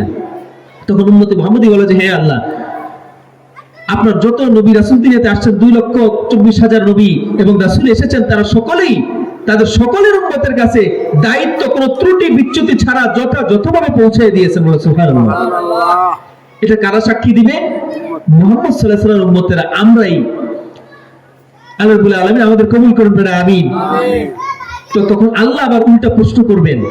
একটা প্রশ্ন থাকে না যে আমরা তো, এরা তো দুনিয়ার সবার শেষে আসছে, সবার জুনিয়র উম্মত, এরা কি করে দেখলো পূর্ববর্তী নবী রাসূলের দাওয়াত দিছে না দিছে? এরা তো সেদিন ছিল না। তখন আল্লাহ রাব্বুল আলামিন বলবেন তোমরা এটা কিভাবে জানলে? তখন আমরা বলবো সেদিন, হে আল্লাহ, আমাদের কাছে আপনার একজন নবী আসছিলেন মুহাম্মদুর রাসূলুল্লাহ সাল্লাল্লাহু আলাইহি সাল্লাম, তিনি আপনার কালাম নিয়ে আসছিলেন, আমরা আপনার ওই কালাম পড়েছি, এই কুরআনুল মাজিদ পড়েছি, আর সেখান থেকে জেনেছি আপনি যত নবী রাসূল এর আগে পাঠিয়েছেন সকলেই তাদের উম্মতের কাছে তাদের দাওয়াতি কাজ যথাযথ হকের সাথে পালন করে আসছে। সুবহানাল্লাহ। সুবহানাল্লাহ। এই কুরআনুল কারীমের কথাকে অস্বীকার করার কোনো সুযোগ আছে? এটা কার কথা? আল্লাহর কথা। এই কুরআনের মাঝেই লেখা আছে। তো আমরা যদি কুরআন না পড়ি, কুরআন না বুঝি, তাইলে কি সেদিনে সাক্ষী দিতে পারবো? আল্লাহ জিজ্ঞেস করলে হাতে তাকে থাকবো, আল্লাহ তো জানি না, কেমনে কইলাম এটা, ঠিক না? কিন্তু কুরআন যদি পড়ি, কুরআন যদি মানি, কোরআনের অর্থ বুঝি, তাইলে না আমরা বলতে পারবো যে হ্যাঁ আল্লাহ, আমরা কুরআন পড়ছি, কুরআন জানছি, সেই অনুযায়ী আমল করছি, আর সেটার মধ্যেই পাইছি যে পূর্ববর্তী নবী রাসূল তাদের দায়িত্ব যথাযথভাবে পালন করেছেন। আপনারা জেনে রাখেন, কুরআন যারা পড়েন না, বুঝেন না, তাদের জন্য সতর্কতা। সেটা হলো, আমরা সবাই জানি যে কবরে 3টা প্রশ্ন করা হবে। আজকে শুনে রাখেন, কবরে 3টা না 4টা প্রশ্ন করা হবে। কয়টা প্রশ্ন? সারা জীবন শুনে আসছি 3টা প্রশ্ন, কিন্তু আজকে জেনে রাখেন 4টা প্রশ্ন করা হবে। 1 নম্বর প্রশ্ন হবে মান রব্বুকা। এটা আমরা সবাই জানি, তোমার রব কে? আমাদের রব কে? আল্লাহ। উত্তর দিয়ে দেবে ঈমানদাররা। আর কাফিররা বলবে লা আদরি লা আদরি, হাইহাত লা আদরি লা আদরি, আমি কিছু জানি না, কিছু জানি না। সেদিন নকল করার সুযোগ থাকবে না। কাফিররা তো দুনিয়াতে দেখছে যে আল্লাহ আছেন, কিন্তু তারা স্বীকার করে নাই, কিন্তু সেদিন আর নকল করার সুযোগ নেই। দুনিয়াতে যেটা করছে সেটাই সেদিন বলতে হবে, তার মধ্যে সেটাই বের হবে। যদিও সে জানবে যে আল্লাহই একমাত্র রব, কিন্তু সে সেদিন আর বলতে পারবে না, নকল করার সুযোগ নাই। দুনিয়াতে যেটা করছো সেটাই আজকে পরীক্ষায় দিতে হবে। তো কাফিররা বলে হাইহাত লা আদরি লা আদরি, আফসোস আমরা জানি না, এটা কিছুই জানি না। 3টা প্রশ্নের অ্যানসার এভাবেই করবে। আর মুমিন যারা, তারা বলবে যে আমার রব রব্বি আল্লাহ, আমার রব কে? আল্লাহ। আল্লাহ রাসূলের রওজার সাথে, আল্লাহ রাসূলের বেহেশতে আল্লাহ রাসূলের সাথে কবরের লাইন দিয়ে দেওয়া হবে, দেখানো হবে এই লোকটাকে। মাযা তাকুলু বিহাদার রাজুল, এই লোক সম্পর্কে তুমি কি বলবে, এই লোক কে? তখন যারা ঈমানদার তারা বলবে তিনি হলেন আল্লাহর হাবিব, তিনি হলেন আল্লাহর রাসূল, তিনি হলেন সর্বশেষ নবী মুহাম্মদুর রাসূলুল্লাহ সাল্লাল্লাহু আলাইহি ওয়াসাল্লাম। সর্বশেষ জিজ্ঞেস করা হবে ওমা দীনুকা, তোমার দিন কি? আমাদের দিনের নাম কি? ইসলাম। আমাদের দিনের নাম কি? ঈমানদার বলবে আমাদের দিন হলো ইসলাম। এরপরে 4 নম্বর প্রশ্ন ফেরেশতা করে বসবেন, সবটা অ্যানসার দিলা, এই অ্যানসার পাইলা কই তুমি? আইনা কোত্থেকে পাইছো এই কথা? এই যে 3টা প্রশ্নের অ্যানসার দিলা, এটা পড়াশোনা করছো কোথায়, নাকি নকল করে দিতেছো? এটা টেস্ট করার জন্য 4র্থ প্রশ্ন করবে, এটা পাইছো কোথায়? তখন ঈমানদার যারা পাক্কা ঈমানদার তারা উত্তর দিবে আমরা কুরআনুল কারীম পড়েছি, কুরআনুল কারীমের মধ্যে জেনেছি যে আমাদের রব হলেন আল্লাহ, আমাদের রাসূল হলেন মুহাম্মদুর রাসূলুল্লাহ, আর আমাদের দ্বীন হলো ইসলাম। 4 নম্বর প্রশ্ন, এইটা অ্যানসার না করা পর্যন্ত ফেরেশতা আপনাদের থেকে যাবে না। আপনাদের বিপদ মাথার উপরে খাড়া থাকবে। মামলা শেষ মানে যে শেষ, জেল থেকে বের হয়ে গেলে কি শেষ হয়ে যায় মামলা? জামিন দেয়, হাজিরা দিতে হয় প্রত্যেক মাসে মাসে, ঠিক না? তো 3টা প্রশ্নের অ্যান্সার দিলেই যে মুক্তি, এটা না, 4 নম্বর প্রশ্ন করবে। তো আপনি যদি কুরআনুল কারীম না পড়েন, না বুঝেন, সেদিন কি এটার অ্যান্সার দিতে পারবেন? এই জন্য কুরআনুল কারীম বুঝতে হবে। আমরা দুনিয়ার সব শিখি, কিন্তু কুরআনুল কারীমটা শিখতে চাই না। জমি জমার মাপজোপ শিখি, মেম্বার, চেয়ারম্যান, আমিন সবার কাছে দৌড়াই, কিন্তু কুরআনুল কারীম শেখার জন্য আলেমের কাছে যাই না। মানে কেনই জানি আলেমের প্রতি বিদ্বেষ, আলেমের প্রতি একটু বিরক্তি, আলেমের দেখলেই চোখে কপালে ভাঁজ পড়ে যায়। কেন যে এটা হয় আমরা জানি না। আল্লাহ রাব্বুল আলামিন আমাদেরকে হেফাজত করুন, আমিন। আল্লাহ রাসূল সাল্লাল্লাহু আলাইহি ওয়াসাল্লামের উম্মতদেরকে আল্লাহ রাব্বুল আলামিন অনেক পূর্ববর্তী সমস্ত নবীদের উম্মতের উপরে সাক্ষী হিসেবে কবুল করেছেন, বলেন আলহামদুলিল্লাহ। সর্বশেষ আরেকটু কথা বলবো, সেটা হলো আল্লাহ রাব্বুল আলামিন পবিত্র কালামে হাকিমে শুরু থেকে শেষ পর্যন্ত সমস্ত নবীদের নাম ধরে ডেকেছেন। ইয়া আদম উসকুন আনতা ওয়া যাওজুকাল জান্নাহ, হে আদম তুমি এবং তোমার স্ত্রী জান্নাতে বসবাস করো। কি বলছেন? ইয়া আদম, আমরা ইয়া শব্দের অর্থ হলো হে, আমরা ইংরেজিতে বলে হ্যালো, হ্যালো এক্সকিউজ মি, এরকম বলে। বাইরে কিছু ইংরেজি দেশে গেলে দেখবেন, আমাদের দেশে কিছু স্মার্টফোন আসছে, এগুলা মানে বাংলা জানে, ইংলিশ কইতে চায়, এক্সকিউজ মি, হ্যালো। হ্যাঁ, এটা তো মানুষের দৃষ্টি আকর্ষণ করে। আরবিতে এটাকে বলা ইয়া, আরো কত হরফ আছে, ইয়া, আয়া, হায়া, এরকম। তো ইয়া অর্থ হলো হে। ইয়া অর্থ কি? হে, এই রাসেলের বাপ, আমরা বাংলায় গ্রামের ভাষা বলি এই রাসেলের বাপ, এই খাদিজার বাপ, এরকম করে ডাকি না? আরবিতে এই বলাটাকে বলে আরবিতে ইয়া। তো আল্লাহ ইয়া সম্বোধন করেছেন, ইয়া আদম, হে আদম উসকুন আনতা ওয়া যাওজুকাল জান্নাহ, তুমি আর তোমার স্ত্রী জান্নাতে বসবাস করো। ইয়া ইব্রাহিম কদ সাদ্দাকতা রুয়া, হে ইব্রাহিম তুমি তোমার স্বপ্নকে বাস্তবায়ন করেছো। ওই যে স্বপ্নে দেখাইছিলেন ইসমাইল কুরবানি করার কথা, তিনি যখন করলেন এটা, আল্লাহ বলেন হে ইব্রাহিম তুমি তোমার স্বপ্নটাকে বাস্তবায়িত করেছো, ধন্যবাদ। এরপরে জাকারিয়াকে বলছেন, ইয়া জাকারিয়া ইন্না নুবাশশিরুকা বিগুলামিন ইসমুহু ইয়াহইয়া, হে জাকারিয়া আমি তোমাকে একটা সন্তানের, একটা বান্দার সুসংবাদ দিচ্ছি যার নাম হবে ইয়াহইয়া। এখানেও তার নাম ধরে রেখেছেন ইয়া জাকারিয়া। এরপরে বলছেন ইয়া মূসা, হে মূসা লা তাখাফ, মূসা তুমি ভয় পেও না। মূসা আলাইহিস সালাম সাপ দেখে লাঠি দিচ্ছেন, লাঠি যখন সাপ হয়ে গেল ওটা দেখে ভয় পেয়ে গেছেন। আল্লাহ বলেন ইয়া মূসা লা তাখাফ, তুমি ভয় পেও না। এরপরে ইয়াহইয়াকে বলছেন ইয়া ইয়াহইয়া খুযিল কিতাবা বিকুওয়া, হে ইয়াহইয়া তোমাকে যে কিতাব আমি দিয়েছি কিতাবটাকে শক্ত করে ধারণ করো, মানে পালা করে ধরে না, ওইটাকে শক্তভাবে আমল করো। সব জায়গায় সমস্ত নবীদের 25 জন নবী রাসূলের নাম আসছে, বহু জায়গায় বহু নবীদেরকে আল্লাহ এভাবেই ডাকছেন নাম ধরে, ইয়া আদম, ইয়া ইয়াহইয়া, ইয়া জাকারিয়া, ইয়া আদম, ইয়া ইব্রাহিম, ইয়া মূসা। কিন্তু কুরআনুল কারীমের শুরু থেকে শেষ পর্যন্ত 6500 আয়াতের মধ্যে 114 খানা সূরার মধ্যে একটি জায়গাও পাবেন না যেখানে আল্লাহ রাব্বুল আলামিন তার সর্বশেষ নবী মুহাম্মদুর রাসূলুল্লাহ সাল্লাল্লাহু আলাইহি সাল্লামকে নাম ধরে ডেকেছেন। বলে সুবহানাল্লাহ। তার সৃষ্টি, তারই উম্মত, তারই বান্দা, তাকে তিনি এতটুকু সম্মান না করলেও পারতেন, তারপরে তাকে সম্মান দিয়েছেন। কত আদব করে, লিহাজ করে, স্নেহ করে, ভালোবেসে তাকে বলছেন ইয়াসিন। রাসূলকে নাম দিতে সুন্দর সুন্দর নাম। আমার সমাজে কেউ যখন আমাদের, আমি যখন ঝালকাঠি পড়তাম নেসারাবাদ, আমাদের সাথে অনেকগুলো সাইফুল ছিল। তো এক একটারে এক একটা নাম দিছে চেনার জন্য। একটা ছিল টকটকে সুন্দর, একদম চেহারা ছিল দুধের মতো, মানে দুধের মধ্যে আলতা রং, একদম সাদা ছিল, লাল চেহারা। তোর বলতো রাঙ্গা সাইফুল। কি বলতো? রাঙ্গা সাইফুল, চেনার জন্য আর কি। ওরা এখনো রাঙ্গা, এখনো কথাবার্তা হলে আমরা মাঝে মধ্যে রাঙ্গা বলে ডাকি। এটা আদর করে, স্নেহ করে, ভালোবেসে ডাকি। আবার আমাদের সমাজে আছে যারা সম্মানিত, এদেরকে আমরা কখনো নাম ধরে ডাকি না, ঠিক কিনা? আমরা যেমন একটা উদাহরণ দিই, এটা সম্মান অসম্মান, আমি কাকে সম্মান করি বা অসম্মান করি এটা না। আমাদের দেশে যিনি ইতিপূর্বে ছিলেন শেখ হাসিনা, তাকে সাধারণত এই দল যারা করে তারা শেখ হাসিনা বলে ডাকে না, নেত্রী বলে ডাকে। আবার খালেদা জিয়ার দল যারা করে এরা সভানেত্রী বলে ডাকে।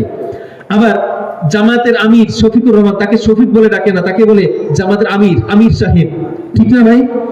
তো চেয়ারম্যান যিনি হয়েছেন তার নাম ধরে ডাকে না, তাকে বলে চেয়ারম্যান সাহেব। সমাজে যারা আলেম হয়েছেন তাকে বলে হুজুর, আবার তাকে বলে শায়েখ, ঠিক না ভাই? নাম ধরে ডাকে না, আদবের সাথে শ্রদ্ধা করে ডাকে। তো আল্লাহ রাব্বুল আলামিন, আবার কখনো কখনো আমরা স্নেহ করে নাম দিয়ে ডাকি, তাকে অন্য নামে ডাকি। সুন্দর মানুষ, হ্যাঁ, যেমন আল্লাহ রাসূল সাল্লাল্লাহু আলাইহি ওয়াসাল্লাম ঈমান প্রচার, দ্বীন প্রচার করার আগে তাকে সবাই আল আমিন নামে ডাকতো। কি নামে ডাকতো? তার নাম ছিল মুহাম্মদ বা আহমদ, কিন্তু সকলে আল আমিন নামে ডাকতো, স্নেহ করে, ভালোবেসে। শৈশবে তিনি স্নেহ পেয়েছিলেন সকলে, কাফির মুশরিক ইহুদি নাসারা সবাই তাকে সম্মান করত। কিন্তু যখনই সত্যের পথে ডাকলেন মানুষকে, তখনই তিনি মানুষের শত্রু হয়ে গেলেন। এই জন্য আলেম ওলামারা, প্রকৃত আলেম যারা, তারা সত্য কথা বলতে দ্বিধা করেন না, কারো পরোয়া করে কথা বলেন না। এটা একটু ঠোঁট কাটা হন, এদেরকে পছন্দ, আর এরাও সেরকম হন যে কে আমাকে পছন্দ করলো না করলে এটা লেহাজ করে চলেন না। তারা চিন্তা করেন যে আল্লাহ এবং তার রাসূল আমাকে ভালোবাসবেন কিনা, এরকম চিন্তা করে কথা বলেন। তো বলতেছিলাম কি, কোথায় ছিলাম? কখনো আল্লাহ রাব্বুল আলামিন তার রাসূলকে নাম ধরে ডাকেন নাই। আপনারা আমার মনোযোগ দিয়ে শুনেন না, ভুলে যান। আল্লাহ রাব্বুল আলামিন কখনোই তার ইসমিহিল মুজাররাদ ধরে ডাকেন নাই। ইয়া মুহাম্মদ বলে কুরআনুল কারীমের কোথাও আল্লাহ রাব্বুল আলামিন তার নাম ধরে ডাকেন নাই। বলছেন ইয়াসিন ওয়াল কুরআনিল হাকীম। কোথাও বলেছেন ইয়া আইয়ুহাল মুদাসসির কুম ফাআনদির, হে কম্বলধারী লোক উঠো উঠো আর তোমার উম্মতদেরকে সতর্ক করো। ইয়া আইয়ুহাল মুযাম্মিল কুমিল লাইলা ইল্লা কালিলা, হে কম্বলধারী লোক, চাদরধারী লোক, তোমার কম্বলটার থেকে একটু বের হও, শীতের সিজন থেকে ঘুমায়ও না, রাত্রে একটু কম্বল থেকে বের হও, বের হয়ে আমার একটু ইবাদত করো, কি রাতের কিছু অংশ আমার ইবাদতে কাটায় দাও। কম্বলধারী লোক, চাদর পরিহিত লোক, ইয়াসিন, কত সুন্দর সুন্দর নামে আল্লাহ রাব্বুল আলামিন ডেকেছেন। কোথাও কুরআনুল কারীমের শুরু থেকে শেষ পর্যন্ত কোথাও আল্লাহ রাব্বুল আলামিন তার রাসূলকে, তার হাবিবকে নাম ধরে ডাকেন নাই। বলে সুবহানাল্লাহ। এত সম্মান তাকে দিয়েছেন। এই রাসূলের প্রতি যদি আমাদের মহব্বত না থাকে, পরকালে তার সুপারিশ পাওয়া যাবে? তো কাফিররা বলতো, হে মুহাম্মদ, তোমার আল্লাহর সাথে সম্পর্ক করার জন্য তোমার মধ্যস্থতার আমাদের কোনো দরকার নাই। আমরা যদি বিদেশে আমার সন্তানের সাথে কথা বলতে চাই, আর যদি বলি আমার মোবাইলের দরকার নাই, কথাটা কি যুক্তিসঙ্গত হবে? না। মোবাইল ছাড়া কি দূরের সন্তানের সাথে কথা বলা যাবে? তো কাফিররা বলতো, মুহাম্মদ, আমাদের সাথে আল্লাহর সাথে দহরম মহরম চলে, গলায় গলায় খাতিল আছে, তার সাথে আমাদের কথাবার্তা হয়, লেনদেন হয়, তারাই আমরা ইবাদত করি, তার সাথে ভালোবাসা আছে, তিনি আমাকে ভালোবাসেন, আমাদের ভালোবাসেন, এর মধ্যস্থতা তোমার মতো রাখালের আমাদের দরকার নাই। বলেন নাউযুবিল্লাহ। আল্লাহ রাব্বুল আলামিন আয়াত নাযিল করে দিলেন, কুল ইন কুনতুম তুহিব্বুনাল্লাহ, হে রাসূল আপনি ঘোষণা করে দেন কাফিরদের মাঝে, ইন কুনতুম তুহিব্বুনাল্লাহ, তোমরা যদি আল্লাহকে ভালোবাসো, প্রকৃতপক্ষে আল্লাহকে ভালোবাসো, ফাত্তাবিউনি ইউহিব্বুকুমুল্লাহ, তাহলে আমার অনুকরণের মাধ্যমে তোমরা আল্লাহকে ভালোবাসতে হবে, তাহলেই আল্লাহ তোমাদেরকে ভালোবাসবেন। বলে সুবহানাল্লাহ। শুধু তাই নয়, আমাকে বিশ্বাস করে আমাকে ভালো যখন বাসবে, তখন আল্লাহ তোমাদেরকে ভালোবাসতে শুরু করবেন। ওয়াগফির লাকুম যুনুবাকুম আল্লাহু গফুরুর রহিম, আর আল্লাহ তোমরা ইতিপূর্বে যে আমাকে কুফরি করেছো, শিরক করেছো আল্লাহর সাথে, এই সমস্ত গুনাহগুলো আমাকে ভালোবাসার কারণে আল্লাহ মাফ করে দিবেন। সুবহানাল্লাহ।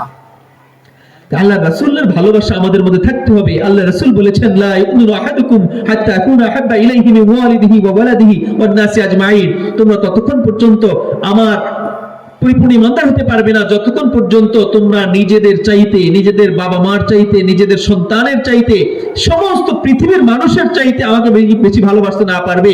পৃথিবীর সমস্ত মানুষগুলো তোমাদের বিপরীত থাকবে, তোমাদের উপর জুলুম করবে, তোমার উপর অত্যাচার করবে, সমস্ত পৃথিবীর মানুষগুলা তোমার মতের বিরুদ্ধে থাকবে, তো তাদেরকে উপেক্ষা করে আমাকে ভালোবাসতে হবে। হযরত ওমর রাদিয়াল্লাহু তাআলা হাত ধরে আল্লাহ রাসূল হাঁটছেন পথে, আল্লাহ রাসূল জিজ্ঞেস করেন, ওমর, তুমি পৃথিবীতে সবথেকে কাকে বেশি ভালোবাসো? ওমর বললেন সরল মনে, ইয়া রাসূলুল্লাহ, আমি আমার জীবনকে সবথেকে বেশি ভালোবাসি, এরপরে আমি আপনাকে সবথেকে বেশি ভালোবাসি। আল্লাহ রাসূল বলেন, হে ওমর, তুমি পরিপূর্ণ ঈমানদার হইতে পারলা না। ওমর স্তব্ধ হয়ে গেছেন, কয় কি? আমার জীবনকে আমি বেশি ভালোবাসবই, এরপরে আমি আল্লাহ রাসূলকে ভালোবাসি বললাম, বাবা মা ভাই বোন সবার চাইতে, এরপর আল্লাহ রাসূল বললেন যে আমি পরিপূর্ণ ঈমানদার না। তখন আল্লাহ রাসূল বলেন যে তুমি নিজের জীবনের চাইতে যতক্ষণ পর্যন্ত আমাকে বেশি ভালোবাসতে না পারবে, ততক্ষণ পর্যন্ত পরিপূর্ণ ঈমানদার হতে পারবে না। তখন ওমর রাদিয়াল্লাহু তাআলা চুপ করে থেকে কিছুক্ষণ পরে বলে উঠলেন, হে আল্লাহর রাসূল, যে আল্লাহর হাতে আমার জীবন, সে আল্লাহর কসম করে বলছি, আমি আপনাকে আমার জীবনের চাইতে বেশি ভালোবাসি। সুবহানাল্লাহ। রাসূল বলেন, হ্যাঁ ওমর, এবার ঠিক আছে, এবার তুমি লাইনে আসছো।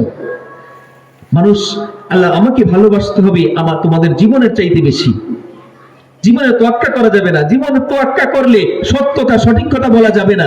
অনেক আলেম ওলামারা জেলে খাটছে না, অনেক আলেম ওলামাকে ফাঁসি দেওয়া হয়েছে না, এরপরে কি আলেম ওলামারা দমে গেছেন? সকলে তাদের কথা বলছেন। তারা যদি জীবনের পরোয়া করতেন, নিজের জীবনকে ভালোবাসতেন, তাহলে আল্লাহ রাসূলের কথা তারা বলতে পারতেন না। নবীগণ যদি নিজের জীবন নিয়ে টানাটানি করতেন, তাহলে তারা তাদের দাওয়াত এই পর্যন্ত পৌঁছাইতে পারতেন না। আমার নবী মুহাম্মদ রাসূলুল্লাহ সাল্লাল্লাহু আলাইহি ওয়াসাল্লামের ক্ষমতা সেদিছিল কাফেরেরা। আপনি ক্ষমতা চান, ক্ষমতা দিয়ে দেবো আপনাকে। আপনি সুন্দরী নারী চান, সুন্দরী নারী দিয়ে দেবো আপনাকে। সুন্দর একটা বাড়ি চান, গাড়ি চান, কি চান আপনি, আপনাকে সব দিয়ে দেবো। আপনি শুধু দাওয়াতি কাজটা ছেড়ে দেন। কিসের আল্লাহর দাওয়াতি কাজ করেন? আল্লাহ বলতে কিছু নাই। আপনি দাওয়াতি কাজ ছেড়ে দেন। আমরা তো বুঝি আপনি শান মান দৌলত জৌলুস চান, আপনি এগুলো ছেড়ে দেন, আপনাকে সব দিয়ে দেবো আমরা। মুহাম্মদ রাসূলুল্লাহ সাল্লাল্লাহু আলাইহি ওয়াসাল্লাম ক্ষমতায় দেন নাই যে মিথ্যা প্রতারণা করে আমি ক্ষমতায় যেতে চাই না। আমি আল্লাহর পথে থেকেই যেদিন আল্লাহ আমাকে ক্ষমতা দিবেন, সেদিন আমি ক্ষমতায় যাব। ওয়া'দাল্লাহুল্লাযীনা আমানু মিনকুম ওয়া আমিলুস সালিহাত লা ইস্তাখলিফান্নাহুম ফিল আরদি কামা ইস্তাখলাফাল্লাযীনা মিন ক্বাবলিহিম। আল্লাহ বলেছেন, আল্লাহ ওয়াদা করছেন, তোমাদের মধ্যে যারা ঈমান এনেছে আর নেক কাজের উপর অবিচল থাকে, নেক কাজ করে, আমি তাদের সাথে ওয়াদা করছি রাষ্ট্রের নেতৃত্ব আমি তাদের হাতে দিয়ে দেব। কথাটা বুঝতে পারছেন? স্পষ্ট কথা। নেক কাজ করতে হবে, আল্লাহর উপর দৃঢ় বিশ্বাস থাকতে হবে, তাহলে আল্লাহ ক্ষমতা দিবেন। ক্ষমতা কেড়ে নেওয়ার জিনিস না, এটা আল্লাহর একটা দান, ঠিক কিনা? তো আল্লাহ রাব্বুল আলামিনের রাসূল ক্ষমতাকে বড়াই করেন নাই, ক্ষমতাকে পরোয়া করেন নাই, পায়ে ঠেলছেন। তিনি বলছেন, তোমরা যদি চাঁদ আসমানের সূর্যটা দেখা যায়, এটা আনতে পারবে না। যদিও তোমরা পারো, আমার ডান হাতে এনে দাও, আর চাঁদটাকে বাম হাতে এনে দাও। আমি তোমাদের ক্ষমতাও চাই না, ওই সূর্য চন্দ্রও চাই না। আমি আল্লাহর দাওয়াতি কাজ দিয়ে আল্লাহ আমাকে পাঠিয়েছেন, আমি সেটার উপরেই অবিচল অটল থাকবো। সুবহানাল্লাহ। আল্লাহ রাসূল চাইলেই পারতেন যে যা ক্ষমতাটা নেই, আগে ক্ষমতাটা নিয়ে এরপরে আমি ইসলাম প্রচার করবো। এটা পারতেন না রাসূল? ক্ষমতা পাইলে তো সবাই আমার নেতৃত্বে, এরপরে মানুষের মধ্যে পিটাইয়া সবাই মুসলমান বানায় ফেলবে। এটা কি আল্লাহ রাসূল করছেন? করেন নাই। কি ধৈর্য ধারণ করেছেন। তা আল্লাহ রাসূলকে আমাদের ভালোবাসতে হবে। তার ভালোবাসতে হবে কিভাবে? খালি আই লাভ ইউ ইয়া রাসূলুল্লাহ, আই লাভ ইউ ইয়া রাসূলুল্লাহ এরকম বললে কি ভালোবাসা হয়ে যাবে? উহিব্বুকা ইয়া রাসূলুল্লাহ, উহিব্বুকা ইয়া রাসূলুল্লাহ এরকম বললে ভালোবাসা হয়ে যাবে? না, ভালোবাসা কাজে দেখাতে হবে। মুখের ভালোবাসা প্রকৃত ভালোবাসা নয়, অন্তরে যেটা আছে সেটাই প্রকৃত ভালোবাসা। আর অন্তরের কাজটাই কাজের মাধ্যমে প্রকাশ করতে হবে, অন্তরের বিশ্বাসটাকে কাজের মাধ্যমে প্রকাশ করতে হবে। আল ঈমানু ইকরারু তাসদীকু বিল জিনান ওয়া ইকরারু বিল লিসান ওয়াল আমালু বিল আরকান। ঈমানটা হলোই অন্তরের বিশ্বাস, মুখের স্বীকৃতি আর কাজে পরিণত করা। এই তিনটা মিলে হলো ঈমান। কথাটা বোঝা গেছে? আমি শুধু অন্তরে বিশ্বাস করলেই পরিপূর্ণ ইমানদার হতে পারবো না। বিশ্বাস থাকতে হবে, মুখে ঘোষণা দিতে হবে সবার সামনে, জনসম্মুখে। আর 3 নাম্বার কাজ হলো যে আদেশগুলো আসছে এগুলো পালন করতে হবে। আর কিভাবে পালন করতে হবে? আল্লাহর রাসূল যেভাবে করছেন সেভাবে। দেখেন, অনেক আলোচনা, আমি শেষ করতে পারলাম না, সময়ও কম। আল্লাহ রাসূল যে সুন্নাহগুলা করে গেছেন, তিনি যেভাবে ঘুমাইতেন, যেভাবে খাইতেন, যেভাবে বলতেন, এর প্রত্যেকটা মানুষের জন্য অনুকরণীয়। শুধু আখিরাতের না, আল্লাহ রাসূলকে ভালোবাসার কারণেই না, এটার মধ্যে দুনিয়াতেও আল্লাহ রাব্বুল আলামিন হিকমত ঢুকিয়ে রাখছেন। দেখেন, আল্লাহ রাসূল কোন কাতে ঘুমাইতেন জানেন? ডান কাতে। মেডিকেল সায়েন্স বলে মানুষ ডান কাতে শুইলে তার হার্ট ঠিক থাকে, হার্ট ভালো থাকে। আমাদের হার্টটা হলো বাম পাশে। আমরা যখন বাম কাতে শুইতে যাই, তখন আমাদের এই হার্টের নাড়িভুঁড়ি যতগুলো আছে এগুলো সব হার্টের উপরে চেপে থাকে। হার্টটা যতক্ষণ আছে বিট করতেছে, ততক্ষণ পর্যন্তই মানুষের হায়াত। এটা হার্টবিট বন্ধ হয়ে যাওয়ার সাথে সাথেই রূহ চলে যাবে। এই হার্টটাকে সুস্থ রাখার জন্য ডান কাতে শোয়া উত্তম। এটা কে শিখাইছেন? আল্লাহর রাসূল। কে শিখাইছেন ভাই? আল্লাহর রাসূল। তিনি এখনকার আধুনিক ডাক্তার ছিলেন না, কিন্তু আধুনিক ডাক্তারেরও ডাক্তার ছিলেন। আল্লাহ রাব্বুল আলামিন পায়ের গিরার নিচে কাপড় পরাকে হারাম করেছেন আল্লাহ রাসূল। মেডিকেল সায়েন্স বলে যে পায়ের এই গিরার নিচে একটা হরমোন থাকে পুরুষদের। এই হরমোনটায় আলো বাতাসের দরকার হয় বেশি, এই জন্য এটা খোলা রাখতে হবে।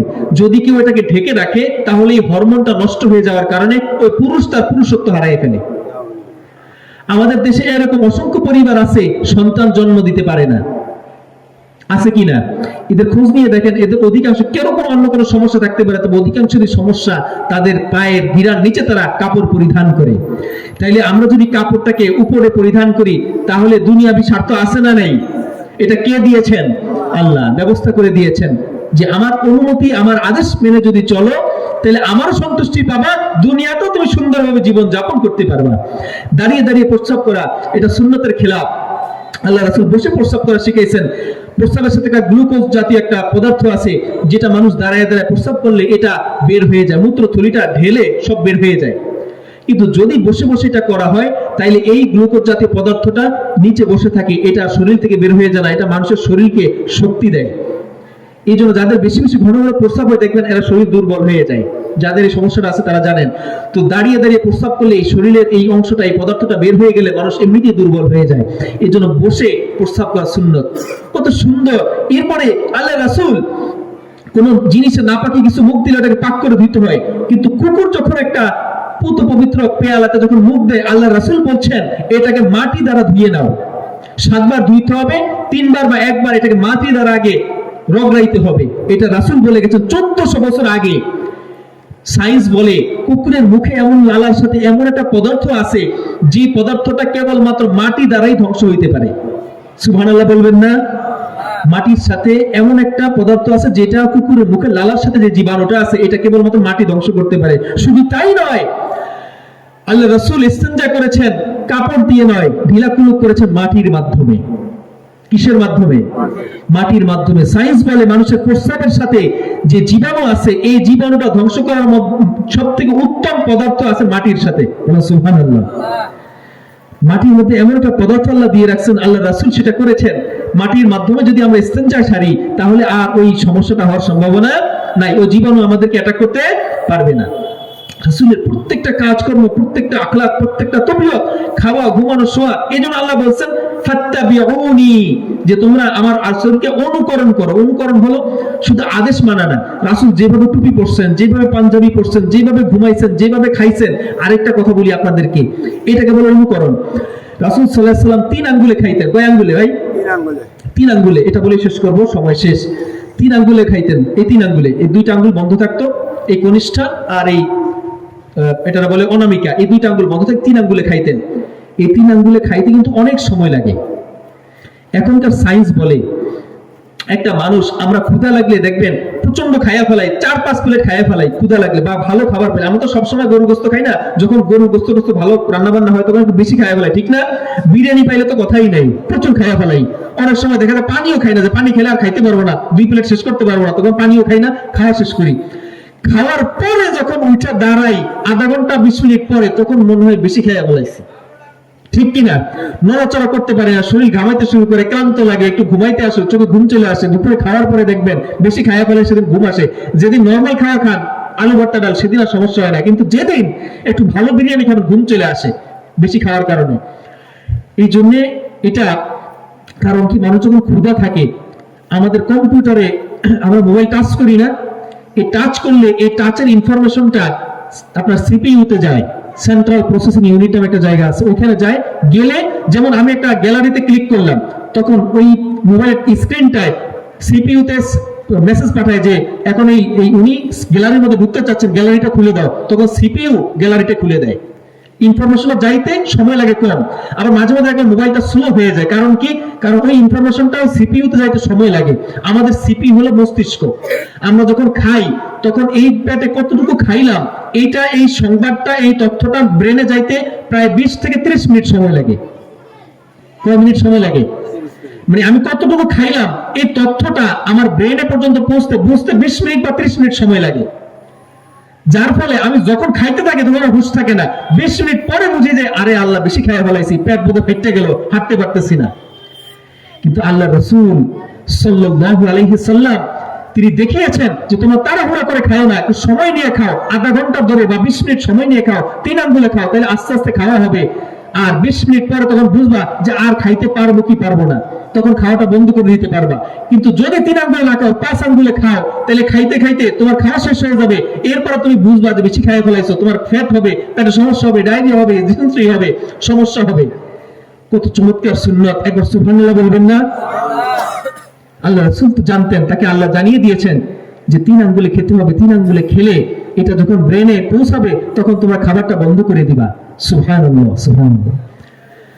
আসেন আমরা আল্লাহ রাসূলের আজকের প্রধান মেহমান আমাদের মাঝে চলে আসছেন, আমরা তার থেকে আরো গুরুত্বপূর্ণ আলোচনা শুনবো। আমি কিছুই বলতে পারি নাই, আল্লাহ নাদান বান্দা, আল্লাহ যেন আরো বেশি বেশি বলার এবং জানার, আপনাদেরকে জানানোর সুযোগ করে দেয়, এই তৌফিক আমাকে দান করবেন, আমিন। আমাদের প্রধান মেহমান আজকে চলে আসছেন আগেই, আলহামদুলিল্লাহ সুস্থ সবল হয়ে চলে আসছেন, তিনি রেস্টে আছেন। আপনাদের অপেক্ষায় আপনারা যে যেখানে আছেন মাহফিলের প্যান্ডেলে চলে আসবেন। তিনি ঈশার বাদী আলোচনা শুরু করবেন ইনশাআল্লাহ তাবারাকা ওয়া তাআলা। আসসালামু আলাইকুম ওয়া রাহমাতুল্লাহি ওয়া বারাকাতুহু।